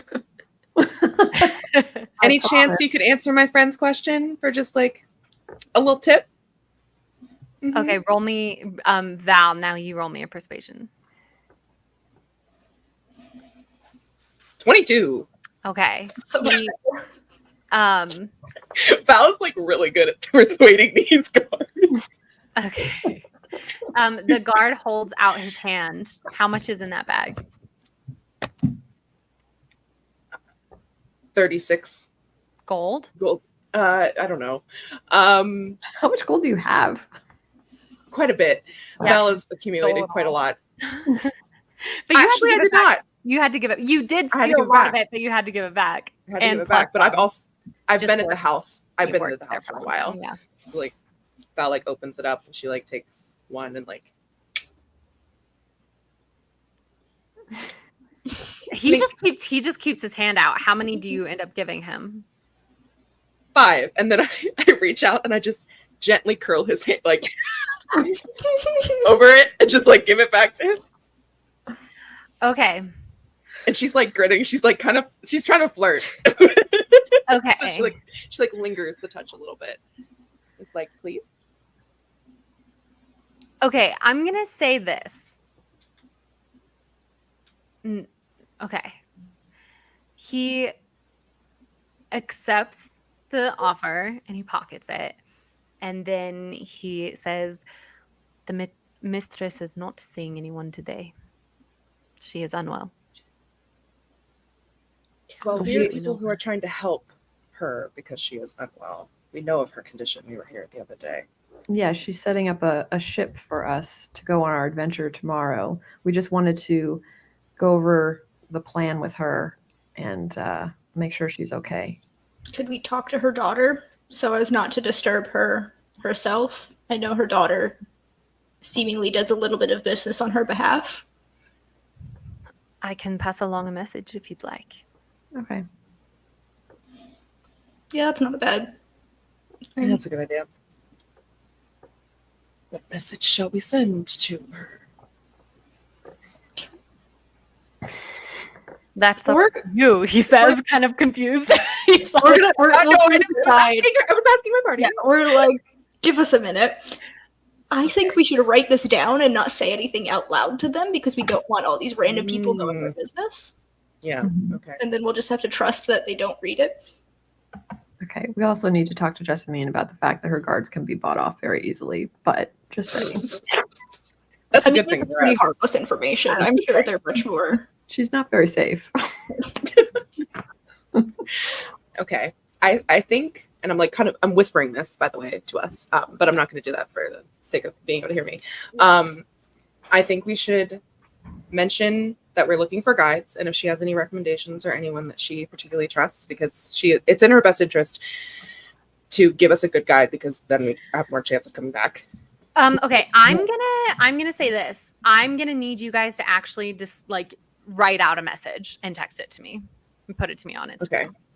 Well, we're just discussing what we're going to say. before we Oh, drop. I'm so sorry. I thought you were saying like No. you're putting down all this No. information. I was like, oh No. god. I'm discussing with us Yeah, of what we're, and then I think we should mention Jabal and maybe just be honest. We don't know what her relationship is with him. So maybe we could wait till we see her in person for that one.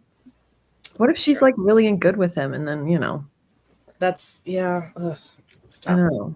I So think yeah, we should know that we'll say we may have upset him.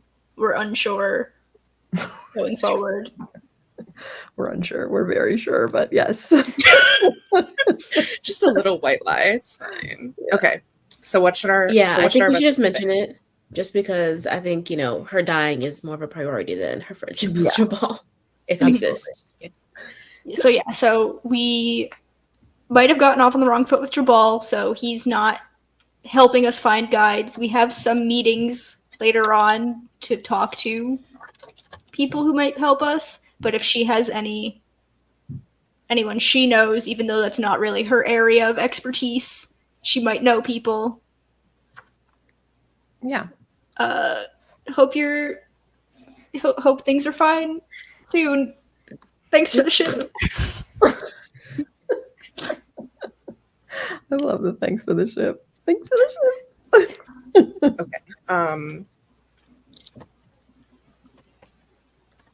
Hold on. I'm drafting up a message and then I'll tell you what it says. Okay. We just found a wall to lean against to write it out. And like Val is like, well, no, she wouldn't probably do this. Never mind. I was gonna say she writes some of it in Chultan, but I don't think she actually knows how to spell any of the Chultan. She just knows what it sounds like. So never mind. She just says it in common tongue or whatever it is called.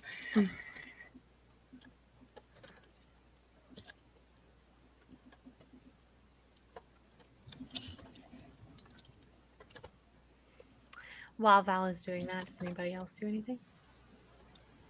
Oh, you know what, Alara? Give me a perception roll.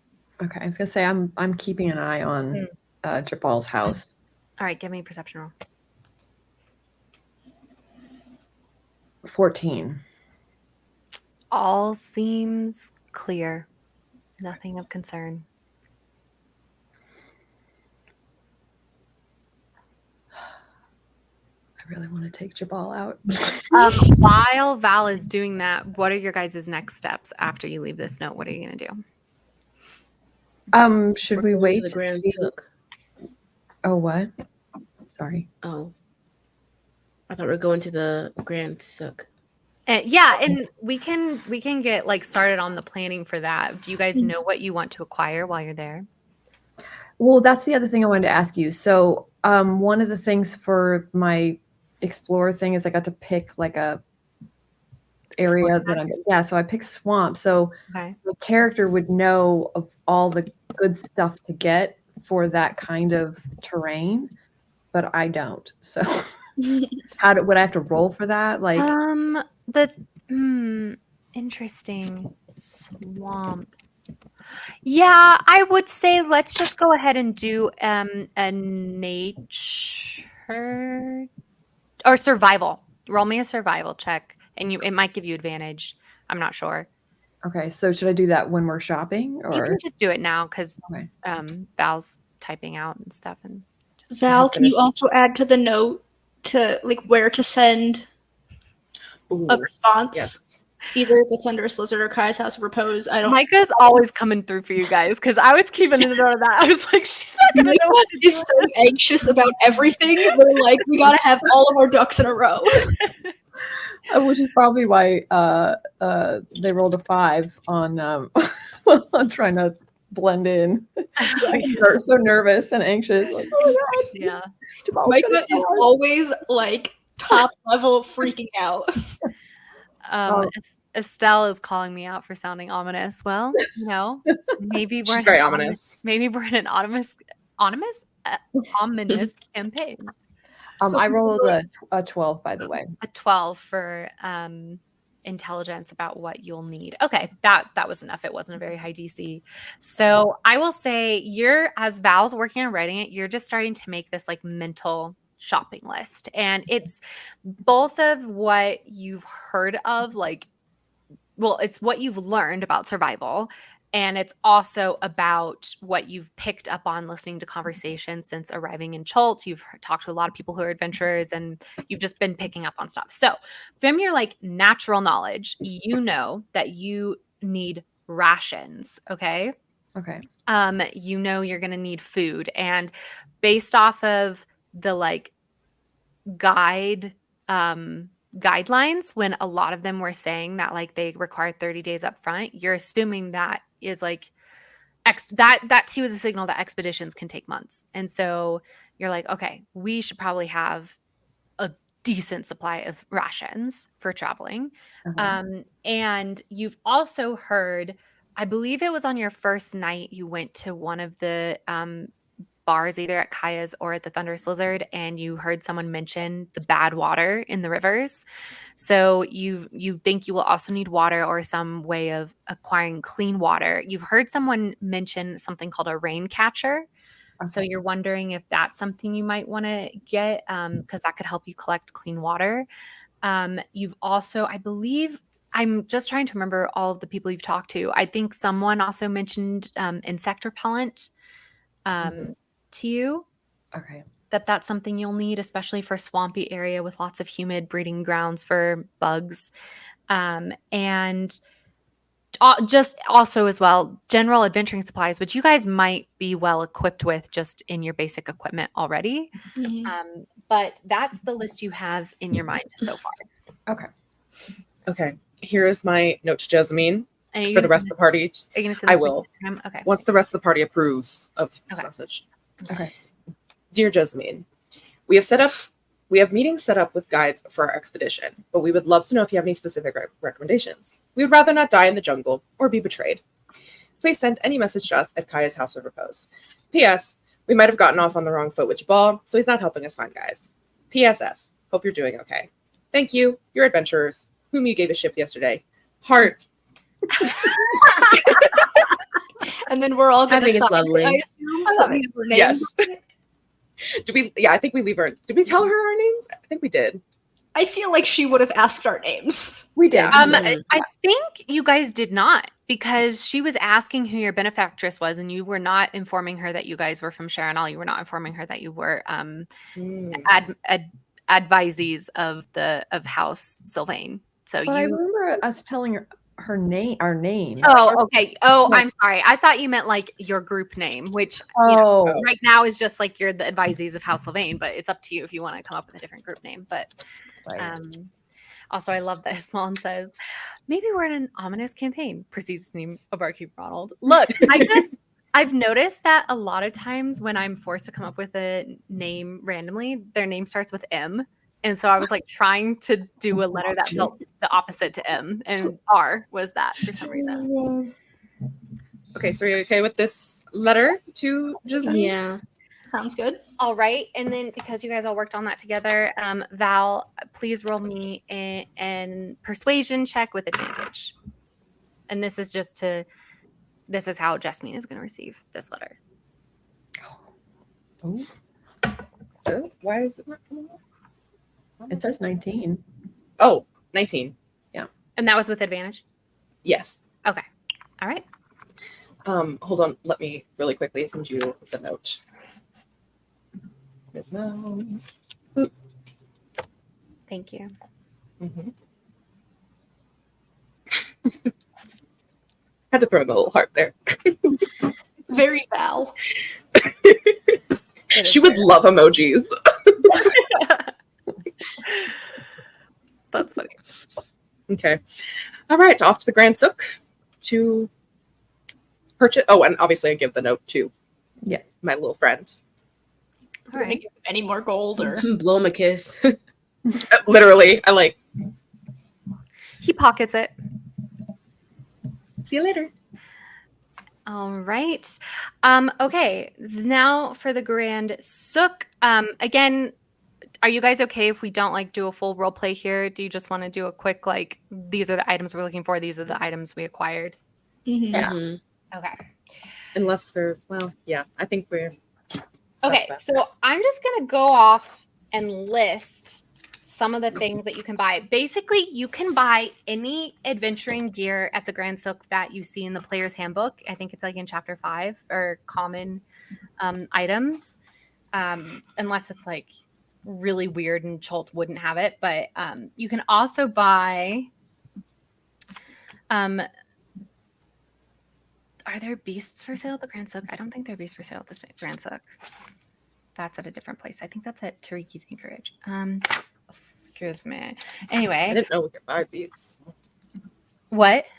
I didn't know we could buy beasts. Yeah, you can. You could buy a dinosaur if you wanted. Ooh.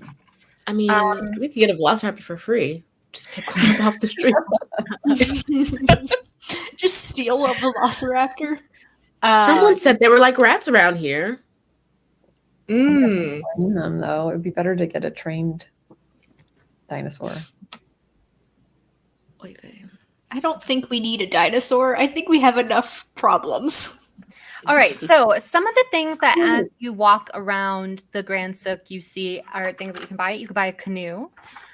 You could buy, and these are specialty items. Like I said, you can buy, if you go into your player's handbook, there should be adventuring gear listed, and we can just say that you find it and can pay for it. But some specialty items that you see are canoe, insect repellent, rain catcher, tej, and a special type of weapon called an ikilwa, which you have seen several of the guards outside of the Merchant Prince's houses holding. It's like a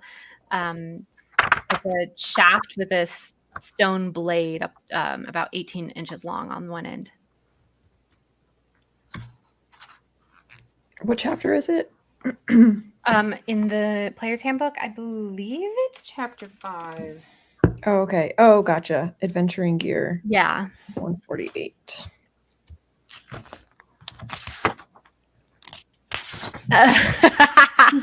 Estelle is like, please buy a dinosaur.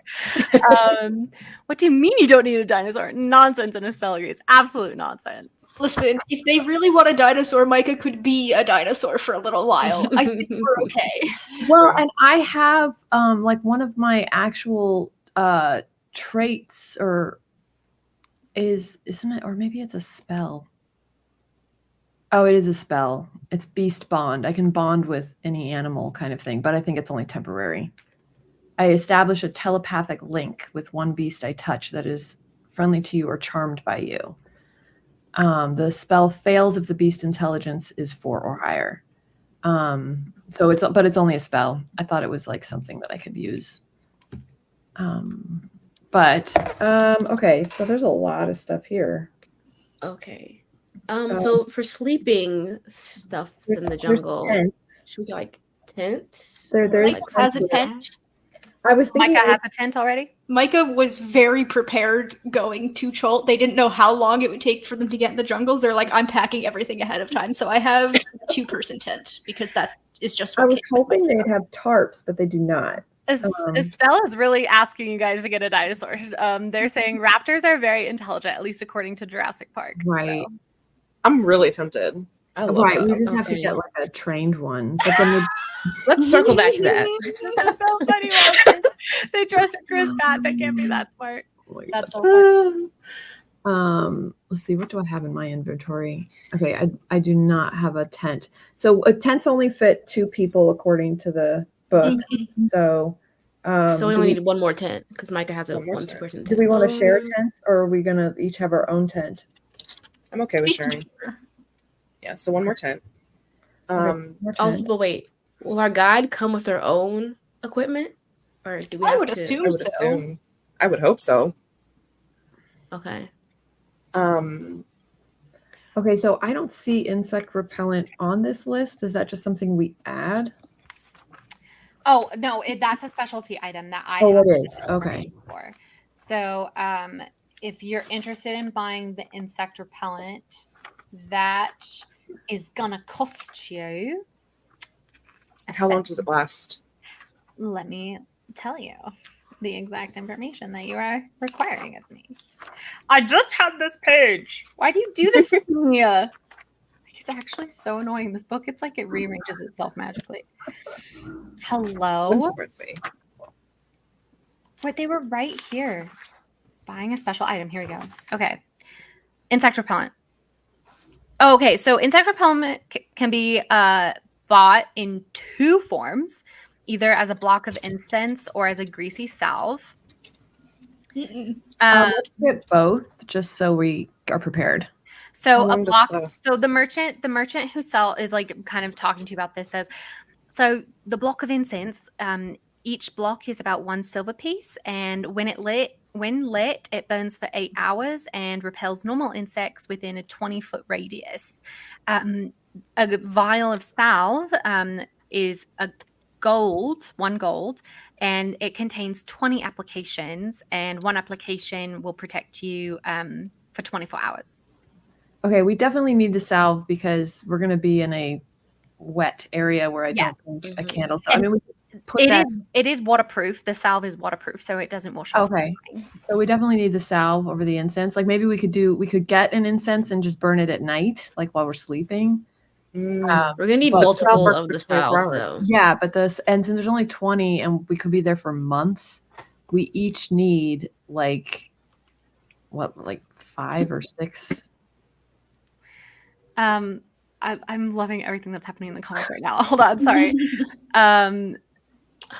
Estelle says, instead of a tent, you could buy a dinosaur. If you are when I be sleep next to it, it would protect you. The raptor would repel insects even in an even wider radius. All insects. Okay. So theoretically, if we are there in the jungle for 3 months and there's 28 things, we would need 4.5 jars of salve each. Okay, so let's just get We'll just round up to 5. 5 or 5. 6 to be safe. So 5, 6. How much 6 gold is that? It's 1 gold Okay, vial. So it'd so be I'm 24. gonna get 6. So 6 vials. yeah, so that's Right. 6 gold. Okay. All right, so I just need to take that out of my. Well, we have that. They have the Wait, ring we have that we the- sold. Oh, That's okay. what- Do you, Oh, you yeah, want me to so divide it and give it to who's people? Who's Work going to on- be in charge? This is something you guys should decide. Are you going to split all of your funds evenly, or is there going to be someone in charge of party funds and like keeping a list? I'm just adding it to my stuff, but like, I don't think Alara should handle the gold. No offense, Yeah. Alara. I love you, but you did get robbed on our first yeah, day. no, I have no money. We should not give the money to me. Yes, I agree. Who's the oldest of us? I feel like the oldest. You. I think you are. Yeah. Split. It's easier than divorce. Oh, yeah, I am like 115. I forgot. I think I'm the second oldest. I mean, I'll be the financial advisor. We're already here. Okay. Already got it. My Birkin bra. I also want 6 vials of the salve. Oh, so, so Alara, you don't need to spend any of your money, okay? Okay. Yeah. Yeah. I'm just putting it in my inventory. So is everybody buying 6 vials? Is that the idea? Yes. Yeah.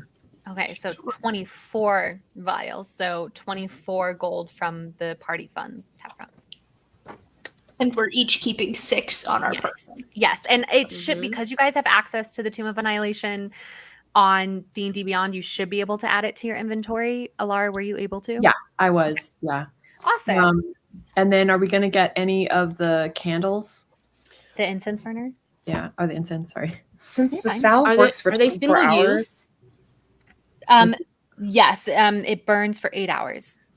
So that could be like while we're sleeping, just for added protection.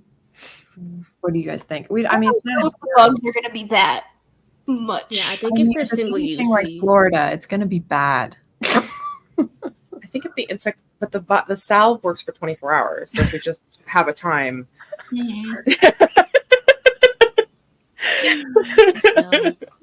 Thank you. Yeah, it's true. That's true. I Like, think I don't know. Yeah. What were we saying? You don't want to. I don't know if we need it since the insect repellent works for 24 hours. Like it's not like it'll wear off during the night. So if we just put it on every morning before we go adventuring out to the forest, or every morning before we continue, I think it'd be okay. I also, it's incense. So never mind. Yeah, but like at the same time, like it might not go on our persons, but our entire tents could be covered in insects when we wake up in the morning. This That's could true. be a thing. This could be a real thing. Bugs aren't that bad. The druid would Depends say on that. what the bug is. Michael likes bugs. Me and Micah will take care of it. Val's very used to bugs. I'm from the Underdark, so bugs are like the least of your problems down there. So You say that. I think Hey, to make this it is- worth it, we'd have to get like 1 million of them? And do they Yeah, weigh a you're lot or no? I'm just thinking for like particularly insect heavy areas, we would just do it at night. So maybe like how big are they? Like, are they like are they clunky? They're just the little cubes of incense. Oh, Yeah, they're not big. okay. So since everyone doesn't want to buy these, can I just buy some myself? Absolutely. Okay, I'm just gonna buy like 10 of them. Okay. 10 blocks of incense. I feel like we should also definitely get a rain catcher, whatever that is. Yeah. Yes. So the merchant tells you that it's a simple contraption. It's a 5-foot square leather top and a wooden frame with legs. And when the top is stretched across the wooden frame, it forms a basin that can catch 2 gallons of drinking water per inch of rainfall and hold up to 8 gallons. The top and wooden frame fold up for very easy transport. It costs 1 gold piece and it weighs 5 pounds. All right, we definitely need one of those. I think we probably only need one, maybe. Will it be big enough to fit? Oh, never mind. It's not like a shelter thing. What am I thinking? So yeah, I think just 1 to 2 gallons. Well, it depends on how much water. Oh yeah, yeah. I mean, I would get 2 just in case one breaks. Water's Okay, like yeah. survival out there, and if there's all, you know what I mean? Yeah, Get 100%. 2. Yeah, get two of them. Yeah, All right, 2 that's rain catchers. 2 gold from the party funds. What is it exactly called again? A rain catcher? Right, oh, just rain catcher. Okay, I just wanted to see if. Oh yeah, here it is. Okay, so I'll carry one of them too. I'm sorry. How much was the tent? They already have. I thought you guys already had a tent. We have one We tent. have one, but there are 4 We need people. another So we need another. How much does it say in the player's handbook? Um, Cost of a tent. it costs 2 gold. And then it's double that. It's 4 gold in total. No. She already has one. Oh, wait, never mind. They're buying. I think you guys are buying a second one. They're charging us more than what the player's handbook says. Gotcha. So now we just need Inflation. So who wants to hold on to the other tent? I will. I put it in my inventory already, so I'm carrying it. Okay. Yeah. I let me see where I'm at in terms of weight, because isn't there like a certain weight that you can? Yeah, if you go to inventory, Yeah. above the search bar, it tells you your weight. And if you click on that, it'll give you your capacity for when you become encumbered. Okay. Okay, quick question. How many days of rations do we want to get? We should definitely, because we could be there for months, and we don't know what the food situation is going to be like. So I'd say as much as we possibly can, without being encumbered by it. You know what I mean? I think 1 month each would be fine. I mean, I have 15 days of rations So in do my I. box already. I only have 10. Yeah, we should definitely do at least a month. Estelle, I'm gonna say something that's gonna really disappoint you. But raptors in this D&D game, for some reason, are considered tiny creatures. They're like the size of chickens. Now we did fudge this a bit when our group of adventurers fought some raptors. So if you haven't seen that episode, Estelle, you should go and watch it, because that was a whole. Although maybe you wouldn't like it because the raptors get. But yeah, that in that one they were like your true Jurassic Park velociraptor sized creature. What's up, Tepper? Yeah. Okay, let's do Oh, it. I'm So just we're gonna counting. do 30 days of rations each. Is that what we decided? 30 days? Yes. How many rations do you already have, Elara? I have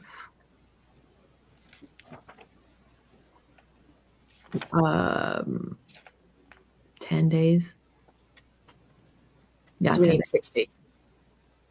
We need 60 rations total, because Micah and I have 15. 10.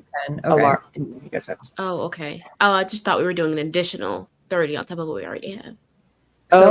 So everyone should maybe change do that. theirs to 30. Yeah. Yeah. Okay. Add 30 to how what much you already is- have. Oh, okay. So Oh. since I had 10, I'll have now 40 basically. Yeah. Okay. So that's 30, 60, 90, 120 rations. I don't know how much that is going to cost.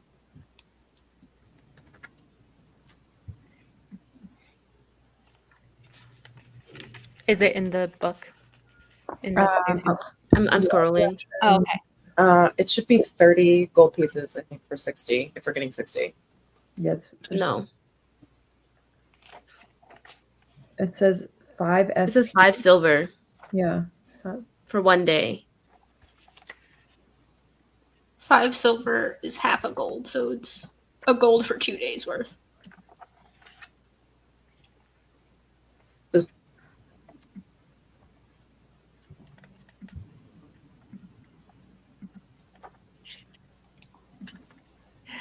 Estelle says teacup raptors would be kind of cute.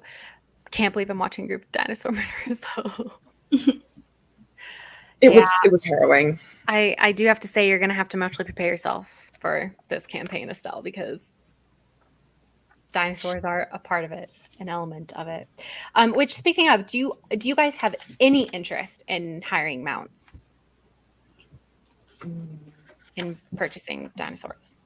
Not really. I think that'd just be another mouth to feed. Okay. Or, like, take care of.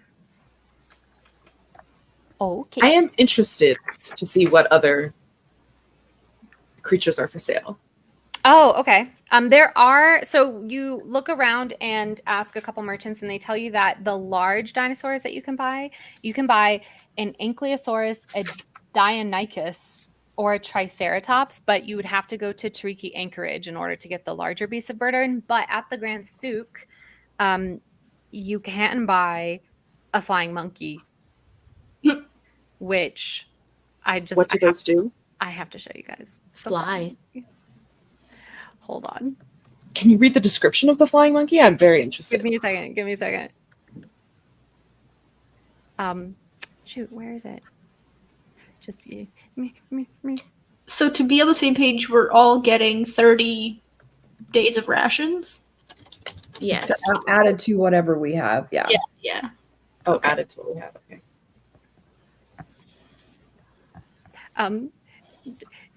This is the flying monkey. It's so good. It's so good. Hold on, I'll show you. Show you the baby. Hey, share screen. Window. This little baby boy. Look at that. Oh my. Oh my god! Wait, he's so cute. Wait, I really want to see those. Can you read me what they're like? Yeah. Okay. Oh my god, I might want a flying monkey. Says flying monkeys are slightly more clever. So this merchant is telling you all about this. It says flying monkeys are slightly more clever and curious than common monkeys, and they can be domesticated and taught to obey simple commands. They come in many colors and varieties with feathered wings that have a span of about 5 feet. Yeah, they Are they just like companions? Do Well, they just hang out? They can bite. They have a bite that does a little bit of damage, but just a little bit. But they will, if you want, they can join in a fight. But it's they're a little squishy. Can they catch like food and stuff? Like, do they kill other animals? Small creatures or big creatures like. So it in of itself is a small beast. It's about the size of a cat, as opposed without the wingspan, because it's got a large wingspan. You know what the intelligence is? Intelligence? Yeah. It's like it's not as smart as a human. Well, the reason why I'm asking is because I have beast bond, which means I can communicate like telepathically. Okay. With a beast, it's a spell. Like if we were in a battle and he could like ask him if he saw something or whatever, and he could communicate with me. But the beast intelligence has to be 4 or lower. 4 or lower? Yeah.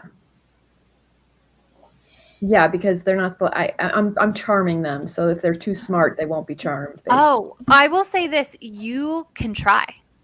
If you are interested in buying, you can try and do this. I mean, I think it might be worth it. He could not only is he adorable, but he could help, and I could potentially talk to him telepathically. How much is he? He is 100 gold. I mean, he's so worth it. Yeah. I don't want him to die in the jungle. I know. I'd be devastated. I know those eyes. Do they throw their feces around? Do Well, they steal they're from your backpack? real. You know what they'll do? you know what they'll do, Mon, is that if you Take have your sunglasses. glasses, if you got glasses, they'll jump. Well, look, if we got into something where we thought he was in danger, I could use that spell and tell him to fly away and be safe. It's true. Should we buy a flying monkey? I don't That's think up we to should you buy guys. a flying monkey. I'm having no part in this. Is the one that is the ones that we're looking at? Like, do they can I pet them? Like, can I like kind of like reach out and like Yeah. gently? Can you You vibe can- check the flying monkey? Yeah. Basically, there's just one flying monkey. It's just this one that you see right here. That's the only one that's for sale. And you reach out to pet it, and it kind of goes like Oh my it, like god! leans into your pet and like looks at you with big eyes. Does it have its shots? Does And- this monkey have its papers? I and- love how and the it's little- security people are all for it. and its little hand, it wraps its little hand up around your wrist, and then when you kind of pull away, it kind of jumps onto your shoulder and just like kind of nestles right there, like I'm buying this monkey. I Yeah. don't care. I'm buying this monkey. Sorry, he's mine now. He's my friend. Okay. Oh, it's mine too. Can we share? We'll You we'll guys share can him. go with half Alara. on it. Yeah. Is this party funds or is this Alara and Val paying for it? Well, considering I have 50 gold total, I mean, I would put half. I would put half into him. That's 50 gold. That'd wipe you out. Well, no, because we're splitting it. And he's 100 gold. 100 Oh, gold. 100 gold. I thought he was 50 gold. Yeah, that would wipe me out, so I can't afford him. I'll buy him. Fuck it. Estelle says, "You better take care of him." What's his name? Barnabas. He looks like a Barnabas. Barnabas. It's whatever Val chooses is the name. Anyways, while she's thinking on that, I would like to get a climbing kit. Climber's kit. Okay. Also, we all need water skins if we don't have it. If you I don't have have one. one. I got one. Okay. I would like to buy a second healer's kit because I have one that only has 10 uses, Okay. and I'm a little worried about using up all my spells again. Yeah, I love it. that's So actually that's a good one. 5 gold. Mullen is suggesting McMuffin for his name with a nickname being Mac.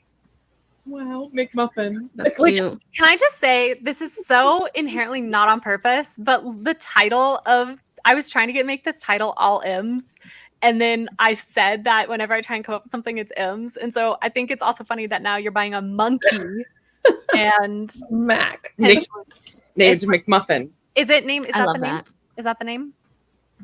I feel like let the chat decide. All You know, whatever they want to call him, that'll be his name. Malin. What's your last name, Val? Valdron.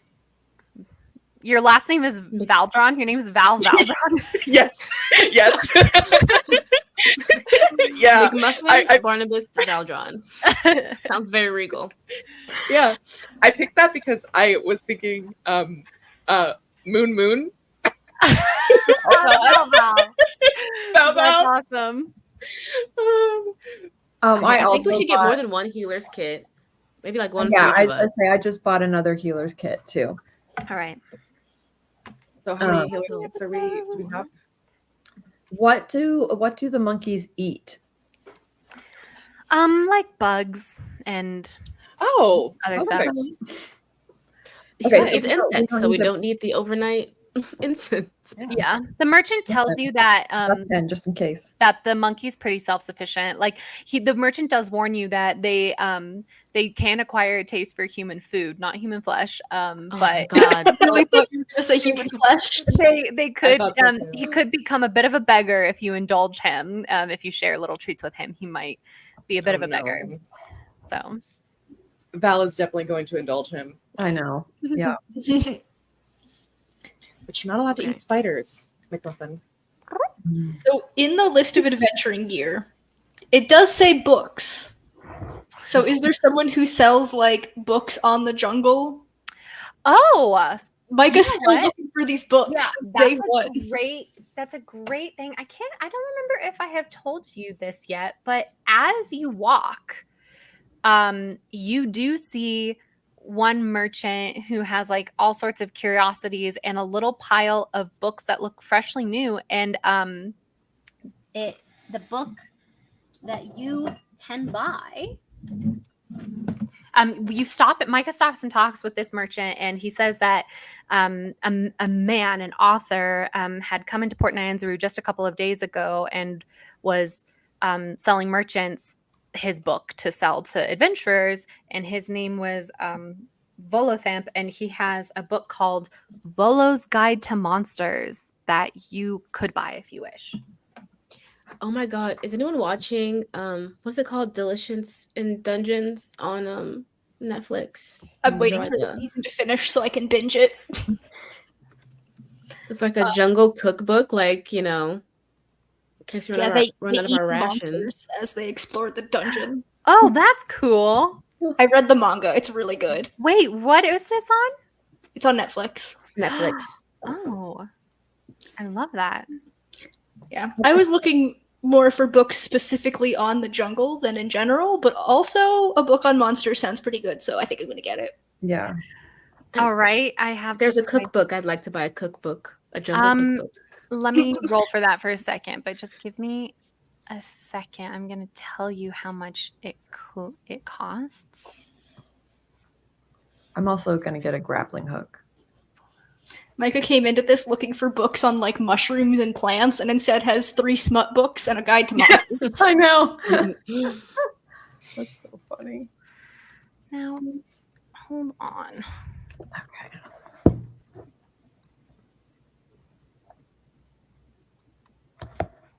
Next chapter. I know he's in Port Nyanzaru. Give me a second. Volo, here he is. Volothamp Gadarm. And the price of the book is 50 gold for a hardcover. Do they have any paperbacks? Paperbacks? They do not. It's a new edition. Yeah, why not? What else is my money going to do? Okay, so you have acquired a hardcover of, and this is what it looks like, Volo's Guide to Monsters. It's more illustrated, though. It's not so glossy because they don't have that kind of printing technology. Hey, does anybody want to take some of the items that I have? Because I am encumbered. Very sadly, Tefra, you do not find any cookbooks. I'm sorry. Does anybody else Very want to good. take this tent from me so I'm not dying? Let me see if I am too encumbered. I'm Okay, I on can take third. it. I'm unencumbered. Almost like you guys need a beast of burden. I know. Yeah. Yeah, because I've already got the other tent, but I also wanted to get a hunting trap. Mm. Can we afford that hunting trap? Yeah. It's I wrote it down. We can get 2. Okay. Well, Well, they're I it's also 25 pounds, so maybe we should just. Oh, what's Yeah. 75 pounds? The hunting trap? Oh wait, what is it? said 25. It says 25 pounds. Oh, I heard 75, so sorry. No, Tefra, no. you're taking this tent? Yeah, I'll take the tent. Okay. So I'll do the hunting trap because I'm still pretty good with. I would also like to buy some like stuff like acid, antitoxin, Mm-hmm. healing from poison. Or no, that's the antitoxin. So antitoxin gives you it like helps you not get poisoned. It doesn't help you if you're already poisoned. Oh, it Which does. seems a little weird. Oh, okay. Then never mind. Not the antitoxin. Then the I definitely want some acid. Okay. Hold on, though. I think there are certain things that you might that are jungle specific. Hold on, give me a second.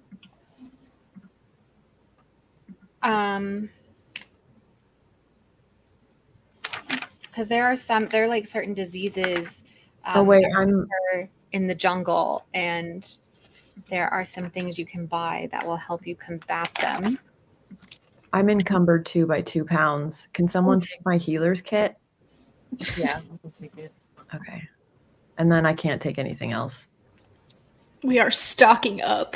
We really are. Um. I'm good now. Okay, so someone does tell you, Val, that you need to be careful about something in the jungle called shivering sickness. And it's carried by insects. And so they basically tell you to purchase insect repellent, which you've already done. Okay. Can I buy acid? Mullen says, yeah, you can buy acid. Yeah. Mullen says, we had a bag of holding in my last campaign, but some monster hid in there and came out at night to create chaos. Wait, that's so Like all the bag amazing. That's man. hilarious. I That love the is bag man. amazing. I will say, if you guys are willing, well, you know what? If you're interested, we can do a couple rolls to see if you're able to acquire a bag of holding at the Grand Sook. Even though it's technically a magical item, we can do a couple rolls to see Yes, if you will be please. interested. Okay. All right. So I'm going to need an investigation check, and it's going to be a high ass DC. So Okay, All of us or just one of us? just one. So it's going to. Okay, I've got a +4. All right. And don't forget you have inspiration. Guidance. Does anyone have a higher investigation? No. I do not. I think Mm-mm. Micah just cast guidance on you too, Alar, which means you can add a d4 to your roll. Mhm. Oh, another +4 on top of my +4? Well, but you roll a You d4. get a D4. Oh, wait. Make your regular roll and then Okay. roll a D4 and add that. Oh, gotcha. Okay. So I'm going to roll. I'm so stressed. I don't know why. Okay. So I got a 14 and then I do a 4.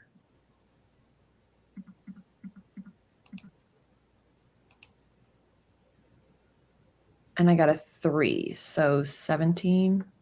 Okay, I'm just going to say this. I'm not telling you whether or not you passed or failed, but I'm going to say you have the option if you want to roll an inspiration to try, because you have inspiration still, I think. I think Yeah, I everyone has their inspiration. You could choose to use your inspiration here if you wanted, but you could also just take the chance that you've made the DC and save your inspiration. Well, what do you guys think? I'm not making that decision by myself. It's inspiration. If we use do it. good rolls, Yeah. will give us more. Yeah, So we have a great time. I think use the inspiration. Yeah. use the inspiration and roll again. Mm-hmm. Do we wait? Hold on. Rolling the inspiration, is that add to the 14 already, or is this a separate roll that you take into consideration? So it's a separate roll, but the guidance roll stays the same. So you have a 3 on your guidance. You'll have a +4 because of your natural abilities, and then you'll have whatever this D20 roll is. And if it's lower, we have to go with it, even. Or, Oh, no, you go with the higher roll. Oh, okay. Mhm. Okay. Then I say we should go for it. Just Okay. All right. as So long I'm as we, using my inspiration and then I just do investigation. Do investigation again. Mhm. with advantage. Yeah. No, not with advantage. Oh, not with advantage. This is But the The inspiration is the advantage. So she's but I thought already you get to rolled one. use the The guidance. first roll right? was already done. The inspiration is the second roll, so it's like you have advantage. Guidance is No. not advantage, Val. Guidance is a D4 Oh. additional, like Oh. an additional boost. Oh, sorry. Okay, assumed so it's I advantage. rolled an 18, but it is adding the 4 to it. So does that mean I rolled a 14? Wait, say that one more time. I clicked when I hit the thing. I just hit when I rolled the thing. For So it says investigation. 14 plus 4. So That's fine. Yeah. And then that's plus fine. my 3 would be a 21. Okay. The DC was 18. Oh, So Thank God. you are able to find a bag of holding in the Grand Fantastic. Suit, and it's a little.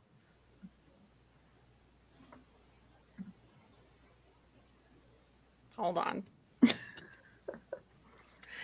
All of that, and you guys might not even be able to afford it because it's it's like a backdoor thing. It's kind of like someone sneaks you into a little corner, and I will say, just you guys know that this is going directly against Wakongo Tumu because this is magical item that is being sold under the radar, and hold on. Okay, because it's under the radar, because it's black market, the cost for this bag of holding is 500 gold. How much gold do we have from the jewel? How much do we have left from that? I don't think we have 500. We do not have 500. How much do we have? Hold on, let me. We could always ask Wakanga for a bag of holding and hope he gives us one. Well, we would still have to pay for it, but I feel like he would be a little bit fairer. Actually, Yeah, I I imagine I think he'd probably ask for more. So how He much money likes do we have us. left? He knows that we're just helping people. I don't think he would price gouge. This is Port Nyanzaru. It feels like everyone price gouges. By my calculations, about 300 gold. I might have miscalculated on the rations money. I'm gonna have to double check that. Val, flirt with the guy. Get him to drop the price. Can we negotiate? Can I negotiate with this man? Yeah, you can negotiate, and we because we're not really doing role play right now, just go ahead and do me a straight persuasion. Can I use guidance on this, or is this not the situation for guidance? Guidance is always so tricky. I'm just gonna say you can use it if you want. She already rolled a 21. I rolled a 21. We don't know what this DC is, or I the know. higher we roll, the less it might cost. That's true. I'll just roll with, It's a free D4. It doesn't cost anything. yeah. But if I roll like a 5, whatever, then it's not meant to be. We'll just use advantage. It's not advantage. Guidance think is I'm a D4 Confused. additional. No, Oh, you're using your inspiration? Is that what you're saying? no. I rolled originally and got a 21. Okay. So if I rolled a lower one this time, and even with the D4, I No. still lower. No? Anyway, I got a 24, so it doesn't matter. That's what I Okay. got with advantage. Okay, that's really good. So he will lower the price by 50 gold pieces. So it's 450. 450. We have how much, Tefra? Hold on. Approximately 300. Possibly. So 150. Approximately. Okay. Minus 300. So it's 150 basically. You know what? I'll pay for it. I've been saving money for this adventure. All right. Then you guys have acquired a bag of holding. Congratulations. So anything, So what does this mean? anything that we don't want, like each of us on our person, like the tents and stuff that we're only going to be using at night, can go in the bag of holding, and it basically negates the weight, so we won't be overburdened. Hang on a sec. Goes into a Molly, little give me the pocket. monkey and the bag. Val loves a bag. She loves a tote. Yeah, now you have a Birkin bag. You have a Birkin. I have a Birkin. Colin goes, Val how is- rich is Val? Val had like 450 gold at the start of this. She was real rich. All right. Well, that's been a very successful shopping trip. Is there Wait, anything wait, anybody else hold on. wants to purchase? Okay. Oh, I Sorry. would like to ask. You're Sorry. fine. Go ahead, Tefra. No, you go ahead. How much is the Aquila? Oh, the Is that what weapon? it's called? The Yes. Aquila. Yes, that is 1 gold. Oh, then I'm getting an Aquila. Okay, can you add that to? Is that in the inventory options on D&D Beyond? Otherwise, Let I me can see. tell you the damage it does and stuff like that. How do you spell And it? the nice thing about it is that you can also throw it, Ooh. but like not very far, but you can throw it. And, How sorry, what did you how say? it is spelled? How's it spelled? Oh, YKLWA. Oh, yes, it is. Okay. So who of us Um, wants to keep hold of the bag of holding? And then whoever is holding it also needs to have a separate sheet where they're taking notes about what's in it. That's the other thing. If you have the bag of holding in your inventory, I think you can sort stuff to go. You should be able to sort stuff to go into it That's awesome. because it gives you the option to put things in your backpack. So I would assume if you have a bag of holding. Malin, whenever we say quinoa, she hears quinoa and she's like, girl, it's too healthy. It's not going to do much. I'm gonna put the bag of holding on me just to test if we can Okay. sort things on D&D Beyond, but that's Okay. whoever wants to hold it. I do not Question. want- Well, maybe not question. Well, yes, question. Soap. Yeah. How many uses can we get out of one soap? A How many bar of soaps do we soap. need? I'd say a bar of soap costs like 1 copper and or maybe like 3 copper. And it'll get you 60 uses, 60 washes. So 2 months supply basically, if you're washing every day. So I can in fact sort things into the bag of holding, and Okay. it holds up to 500 pounds of stuff. I guess you guys don't need a dinosaur then. Sad. I shouldn't Do have you, given you a bag. do you of want me to just keep hold of the bag, or would someone else Yeah, like to? sure. Okay, so give me a list of all of the things that are going into it so I know to add them. And then Are we finished purchasing stuff though? I think so. And just so I'm clear, Val, did you pay for the entire bag of holding, or did you just cover the final cost? Like, have you wiped out your party funds at this point? I mean, I assume so. I paid 150 for the bag, and then with the Alright. 300, that's 400. Good to know. Okay. Or yeah, 150 with the 300. Well, then is it's a good thing that I 450. miscalculated. So then we have like 150 gold left. Did you Oh my do God. it? Val's like, how? Damn, I But didn't have to pay the 150, but it's okay. It's fine. What am I going to use the money for? you guys have more expenses on the horizon, so you know. Yeah. I was trying Okay. to leave a buffer for like the extra days we might need for the guide. We do still have to pay the guide. I calculated the upfront cost of 30 days in my calculation. Oh, you'd already accounted for that? Look at you, financial advisor. Teffer's thing we let you have it. Wow. That I'm impressed with that actually. That's impressive. Because when you guys were going for that bag of holding, I was like, they are not gonna be able to afford their guide. But okay. That's so funny. Awesome. Okay, well, if people are done shopping, do we want to take a quick little break and so people can go to the bathroom and then finish off with the last like 40 minutes or so? Yeah, sure. Yes. All right. And again, I know I'm so sorry. We're just going to play the intro. I will one of these days make a break montage, or, Katie, you could make one for me. All right. Good. Happy Go Piss Girl.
Hello and welcome back. Not all of our people are back yet, so we're just gonna chit chat. Mullen says, "Just put a timer on?" ?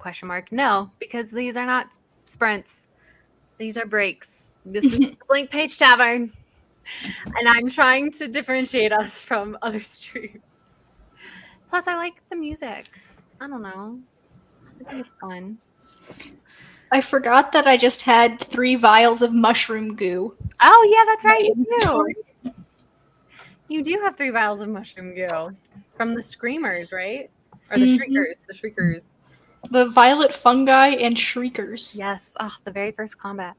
Estelle likes the music too. So Estelle is pointing out that whoever has the bag of holding has all the power. So true. If someone else wants it, Micah's not going to fight for it. Also, this is such a great part. Teffer already lying to the party to keep their money safe. That's how we know you're going to be a great money handler, Devesha. All right. Okay, so you guys have had a very productive and expensive shopping spree at the Grand Souk. We're gonna say that took a while. We're gonna say That took a while. We're gonna say it's 12:30. Okay, so we obviously have to get back to our appointment. We gotta go. Excuse me. All right, and we're meeting with the woman first. Yeah. You are meeting Salida at 1 Salida. at the Thunderous Lizard. Thundering Lizard? Thunderous Lizard? We gotta hail a tuk-tuk or run.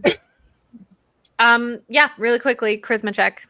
Make a 12 and you get a tuk-tuk. If not, you're running. Oh, are we all gonna go for No, it? just Val. Just Val, charisma. You've got to be fucking kidding me. 12. Oh, good. You made it. You made it. You rolled a 12. I thought you said 13 was the DC. No, I said 12. She's Didn't a 12. I said 12? Oh, sure. Yeah. Okay. So yeah, you get into a tuk-tuk. And it's a short blonde woman, human, and she's really, really chatty. Actually, what she's talking to you about is the fact that there's a dinosaur race today, and she's interested to see how it's gonna go. Marcus. Marcus. Oh, what time's the dinosaur race? She says it's usually around lunchtime, so it should be starting soon. Oh, sorry, Marcus. We can't go support you. Yeah, it's always like there's always the executioner's run. She just chats to you about this. She's like, the executioner's run always happens the hour before lunch, and then every couple of days there's the dinosaur race, and that happens right after lunch. So, yeah. Good to know. Did they get the executioner's run like back up and running after the fiasco that we heard about and definitely weren't involved in? Oh, I was at the executioner's run this morning. I missed it yesterday, but it went off without a hitch this morning. There were a lot more guards though than normal. Now that you mention it. Yeah, we heard there was some strange stuff going on. Yeah, but it's the executioner's run. Weird stuff happens. That's fair. All right, she gets you to the Thunderous Lizard at right at the time that you need to go. Are you guys gonna have lunch? Yes. Sure. Obviously, I want to hear the menu. Okay. So there are some leftovers from breakfast. So there are the skillet fried spiced potatoes still on the menu, but also some hand pies and a tavern steak. Oh, yeah. But the steak is in quotes. I don't know if Teffer saw me do the quotation marks. Oh, and there's also a seafood. There's like a seafood gumbo too. Ooh. I'll go for the gumbo. Okay. Go for some hand pies. Nice. I'll go for the gumbo. It says steak. Mm-hmm. That steak's not spider, is it? Oh, I'm asking the waiter. the wench. You're asking the wench. Yes, I'm asking the wench. No, that's not. They're not spiders. Then I will take the steak. Thank you. Wonderful. Great. All right. And yeah, at like just as she's putting your food down onto the table, Salida walks in. And where is Mac? Is he on Val's shoulder? On Val's shoulder. He's hanging out. Right here. And you get the steak and he like sniffs at it. Don't do it, Val. You what? What do you do? You're gonna start a bad habit. He's gonna beg for scraps. You give him a little bit. I give him the tiniest amount. He sniffs at it, but he won't eat it. Oh God, what if it's monkey meat? Oh. I just thought it might be a velociraptor, but oh my gosh. I'm gonna eat it anyway. I'm from the Underdark. There is nothing worse than shit down there. Well, you won't eat spiders, but you'll eat your pet. Loth, my goddess, is literally a spider. It would be sacrilege. All right. So a tall woman with light-ish deep skin, straight black hair and a ponytail and interesting markings around her face walks into the tavern and kind of looks around with interest. So we wave her over. Yeah. Are you the adventurers who are looking for a guide? You sure are. Mm-hmm. Wonderful. When are you leaving? When are we leaving? Tomorrow. Tomorrow. Fantastic. And what is it that you hope to acquire or discover while you are in the jungles of Cholt? We are looking to break the death curse.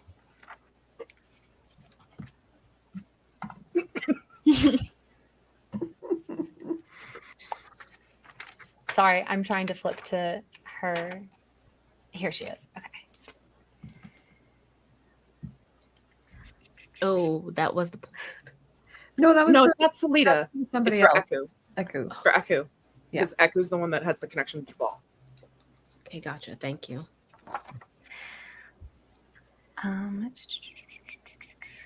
Okay, yeah. Okay, so you say to her that you are looking to break the death curse. Mm-hmm. Well, that is very interesting. Do you have any sort of idea how you're going to go and do this? Breaking up the death curse? We were hoping our guide could have a little bit of an idea of how to go about that. Well, I know a lot about the jungle. I'm not familiar with death curses. Well, we have very good information that the death curse originates from said jungle. So. Really? Mm-hmm. That is interesting. And she kind of gives you a very like warm, almost flirtatious smile, Val. Val is flirting back hard. I want to vibe check this situation. All right. You're a +5. Yeah. Okay. Also, I'm gonna slide my gumbo over to her. I'm like, "Are you hungry? Do you want some lunch?" Oh, yes, but I'll order for myself. Thank you very much. Estelle just immediately, this person is very suspicious. What happened to the plan of having someone in disguise meet them alone? Oh, but that's what you guys were saying is that was for Yeah. the other. Yeah, it's for other- Eku. Okay. Mm-hmm. Okay, so vibe check Val on Salita.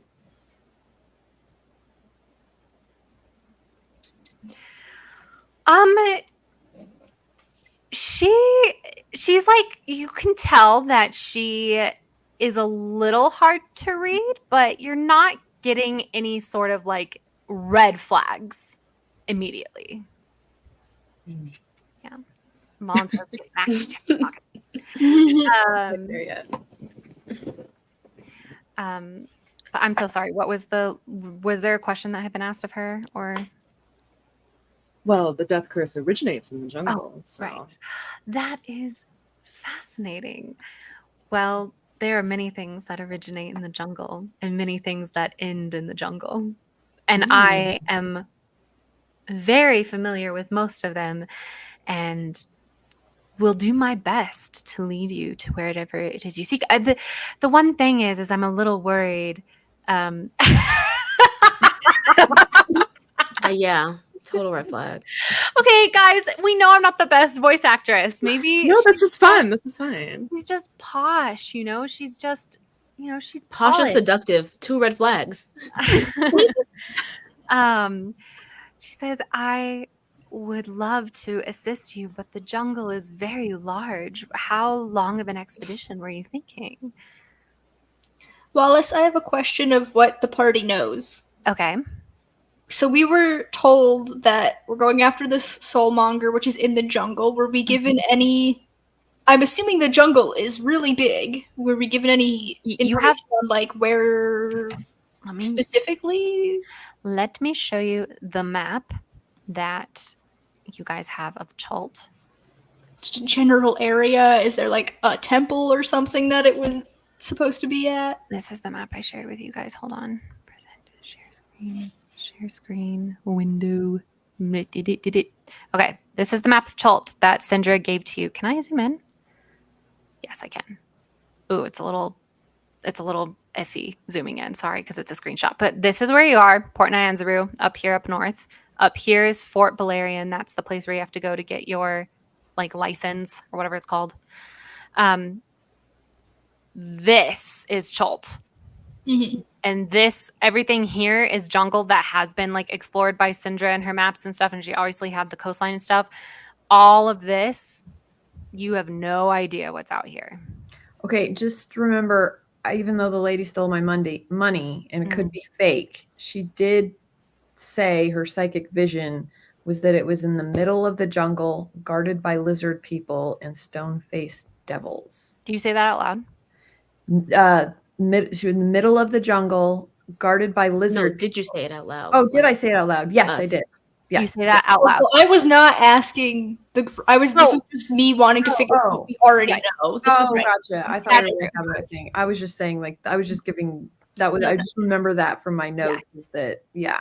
And that's fair because Micah did say that this was a top level, meta level question. Yeah. So Syndra did not give you any sort of specification about where the soulmonger, basically that the her contacts were able to trace the origin of the soulmonger of the death curse to Cholt, but could not specify any further than that. Okay.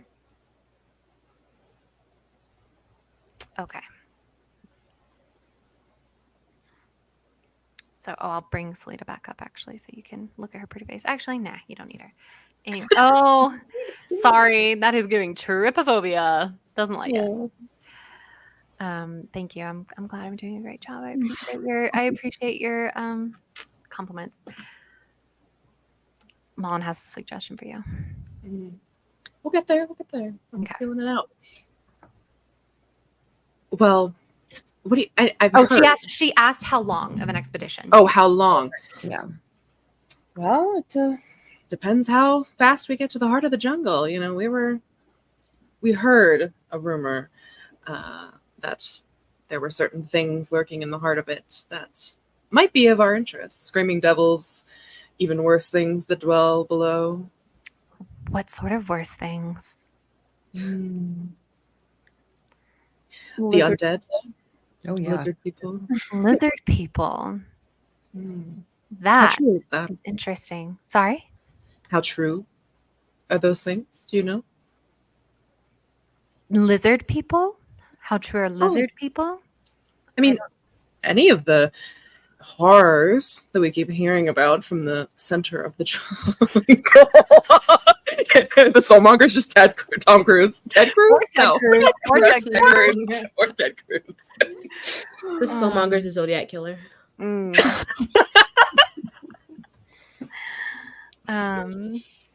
She goes, well, I love a good sort of unspecified adventure. It's not, so often I take people out into the jungle and they want to go see very specific sites and it gets a little repetitive. I'm very intrigued by the idea of just setting off and seeing what waits for us. There, I imagine, is quite a bit that'll wait for us. I do wonder, and sorry if this is rude, but we read your advertisement. You had quite a bit to say about the other guides. I'm curious about how you came to know all of that stuff and why you put it in your ad. It was very salacious. I kind of love it. It's so funny. It is both an advertising technique, but also it's a true warning. I have known many of these guides for many years, and so many false promises are offered, and it frustrated me. So I decided that while both advertising myself, I would directly, counteract the lies that the other guys tell. What is blue mist fever? That one was very. I'd never heard of that before. asking. We don't have that anywhere where we're from. It's like, oh, that sounds interesting. It's also known as mad monkey fever, and she kind of looks at she looks at Mac. But she says it's very easy to identify when you are in danger of it. As it's like a magical sort of mist that creeps through different parts of the jungle. And if you are within it, there's a potential that you could become infected. And it could throw you into a bout of madness. Oh, Oh, I love this. Mon says, "Give us the tej is the local. Give us the tea." I love that. That's funny. Is there any cure for it or vaccine or? Vaccine. Oftentimes, depending on the health of the adventurer or the explorer, the madness will dissipate on its own. But certain, sorry, I'm reading. A little madness never hurt anybody. Yeah, I do believe that there are certain spells, though. I don't know if any of you are of that sort. And she kind of looks at you, and she's going to do a vibe check on you all. Oh. Are you guys trying to deceive her about anything or anything like that at the moment? Mm-mm. Not really. I mean, we're just holding back what Yeah. we're actually after. That's pretty much all we're. Okay. I will say, yeah, but she's just trying to size you all up, trying to see if she can figure out what your specialties and your capabilities are. Can I ask, about your proficiencies and stuff? Like, Well, what's your expertise? Yeah, of course. Give me a second. She Give me your stats, girl. Yeah, she talked herself up. She says, "I am proficient in many languages spoken in the jungle. I am proficient in survival and in hunting. I have good relationships with many of the more isolated societies in those forests and swamps, and can get you good access to more like unusual locations that other guides would be immediately attacked if they were to bring you there, whereas I would be welcomed. Let's see. I know she has like an actual stat block because of her class. Where are you? Right. But she says, but my biggest attribute is survival. With me, you will never be lost. With me, you will never go hungry. With me, you will survive. Okay. Can you fight? I can. Very well. Do you handle a weapon? What's your weapon of choice? What's your weapon of choice? I have a dagger that I'm a little proficient with. A little? Well, you'll see if it ever becomes necessary. I imagine where we're going, it will be necessary. You're not wrong. You are very correct. There are many things in the jungle. Battle is not just a certainty, it's almost a daily habit. Have you ever lost someone in the jungle? Only when they didn't follow my advice. Can I vibe check? She's given a lot of good stuff without admitting to any sort of shortcomings, and I want to know what she's not telling us. Yeah. Yes, but I will say this will be the last vibe check because, when you guys are all doing this and one person decides to do a vibe check like Tefra did earlier, that is kind of my count for group vibe check, but we'll go ahead and say that Micah can do this one as well. But in the future, when you guys are, well, no, we'll just let it play out. But it can't just be like if, Micah, if you don't get the information you want, Alara can't immediately be like, okay, I'm going to vibe check. Do you know what I mean? Mm-hmm. Okay. But I specifically want to know, if there's anything, she's saying all of these things she's good at. What am I picking up on that she's not listing because she's not good at it? Okay. Yeah. Can I ask, and classic interview question. What do you think is your biggest flaw? Yeah. Oh, no, that's a great one. She'll answer that in just a second. So what's your modifier? For what? Insight? Yeah. +3. Okay. Micah.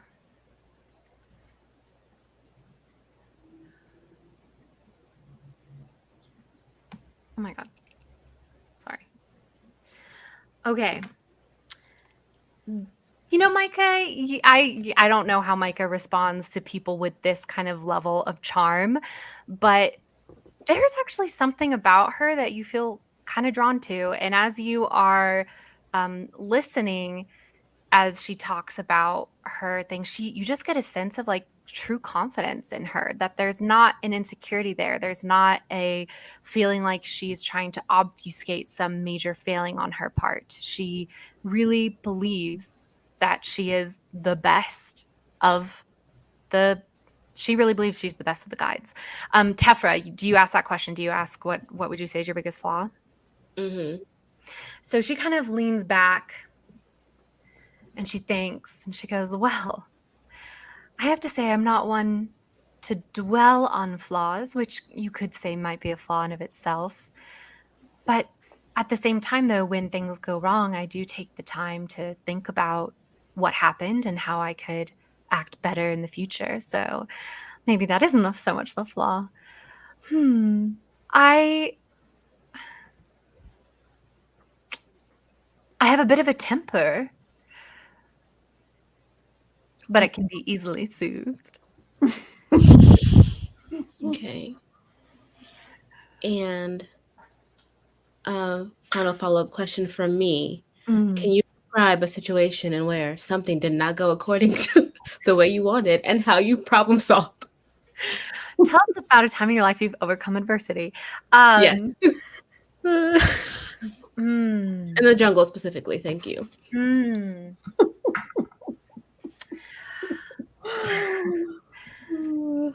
Well, I once went into the jungle with a group of adventurers who had assured me that they had already purchased their license from Port Balerion, and halfway, 2 weeks into our journey, we encountered a troop of the Flaming Fist who demanded to see the paperwork, and it turned out to be forgery. And so that was very frustrating for me because I do believe that mutual trust between a guide and the party is necessary for survival. But I was able to talk my way out of it and also prevent the beheading of my party members. We did have to then travel to Fort Balerion to achieve or retrieve a legitimate certification. And I will say that in my anger, that is where I left my party. I left them safely at Fort Balerion and told them that they would need to carry on without me because I could not handle their lies. Okay. Good I answer. would just like to say that we are traveling to Fort Balerion tomorrow to get our license. And What route are you taking, may I ask? A boat. That is wise. Do you know, though, about the dragon turtle, excuse me, that Yeah. you'll need to offer tribute in order to King Toba? meet? It's a little confusing because there are two. There's like Oh. someone. You know of King Toba, that's Snapping Turtle Bay. Is that the same? Just give me a second because there's. Becca just really wants to see this jewel encrusted. Yeah. What? It's not even Alara, it's just Becca. No. This is this dragon turtle's name is Aramog, and he always demands that ships traveling through the Bay of Cholt toss in treasure in order to be free of attack. So that's my little free piece of advice for you to show you that I'm good for it, and I know much about this land, both the land and the sea. Okay. But if you, it's really up to you. A ship is good if you're on a bit of a time crunch and trust your navigators, but there are pirates and things in the water that could attack you, just as there are things in the jungle. But the jungle to Fort Balerion is a little less infested with the undead than in other parts of the country, and so the jungle route is not necessarily terribly unsafe in between Port Nyanzaru and Fort Balerion. It just takes about twice as long. Okay. Time is of the essence. So Time is of the essence. Then yes, by ship is probably the best bet, though you will need to be constantly on guard. But that is true for the jungle as well. I think that's true for Port Nyanser too. That is true. And she laughs and kind of lifts her glass of tej and gives you a little bit of a cheers.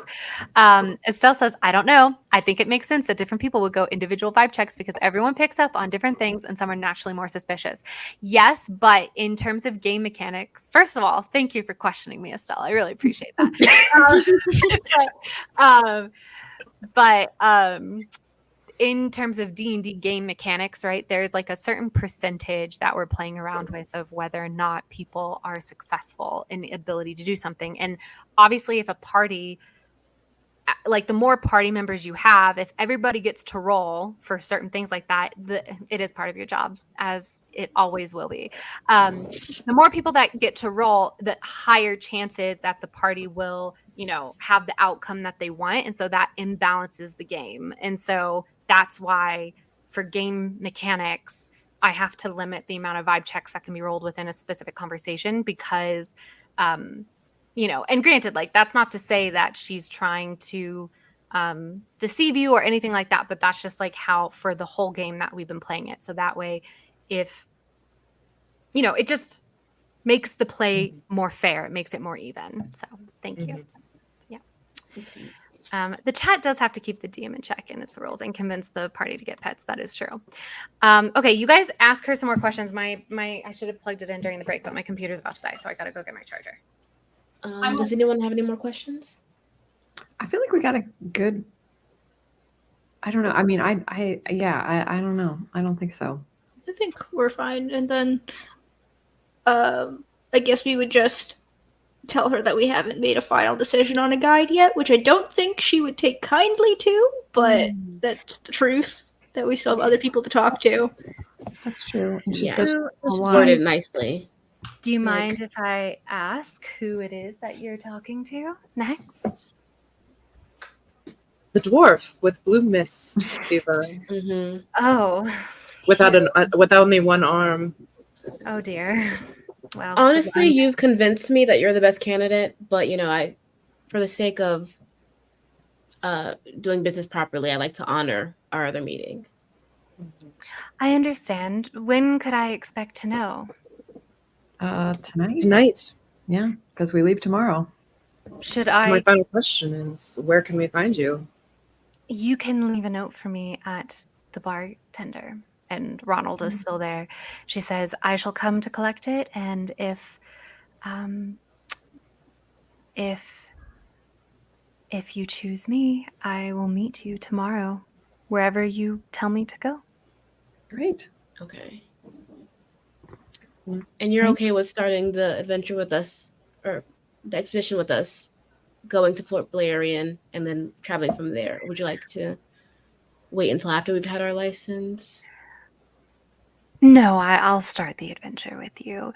I will say, though, this is always the part that's a little bit uncomfortable, I suppose, but I do require payment up front for at least a month. Okay, that seemed pretty standard. Do you have any dietary restrictions?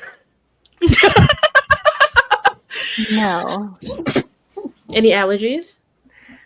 No, but thank you for asking. If we're gonna be a team, I just want to make sure everyone's well taken care of. I would like to know that you're good for the money before I waste my time tomorrow showing up to some random location. Perhaps half of the payment up front can be left with the barkeep, and then showing up tomorrow, I will receive the other half up front. We don't trust the barkeep, do we? It's Ronald.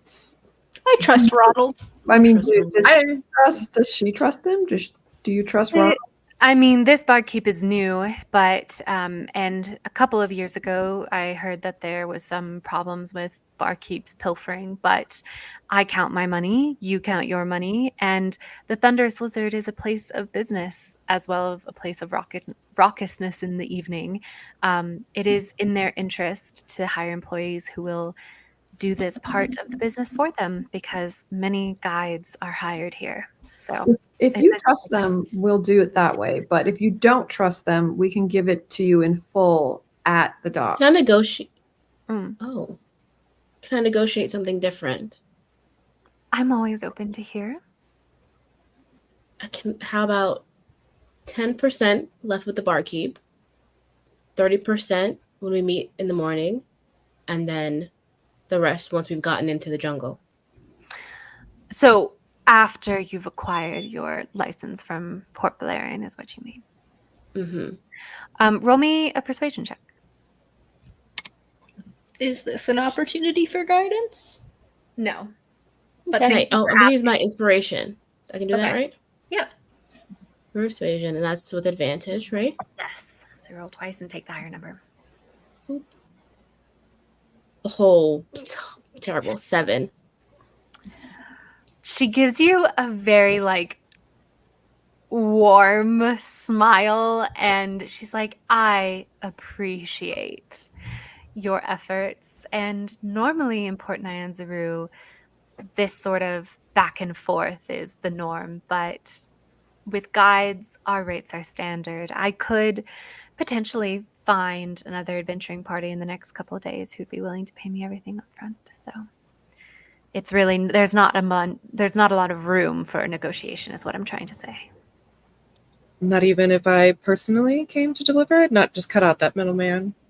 Come and see you tonight Oh, with our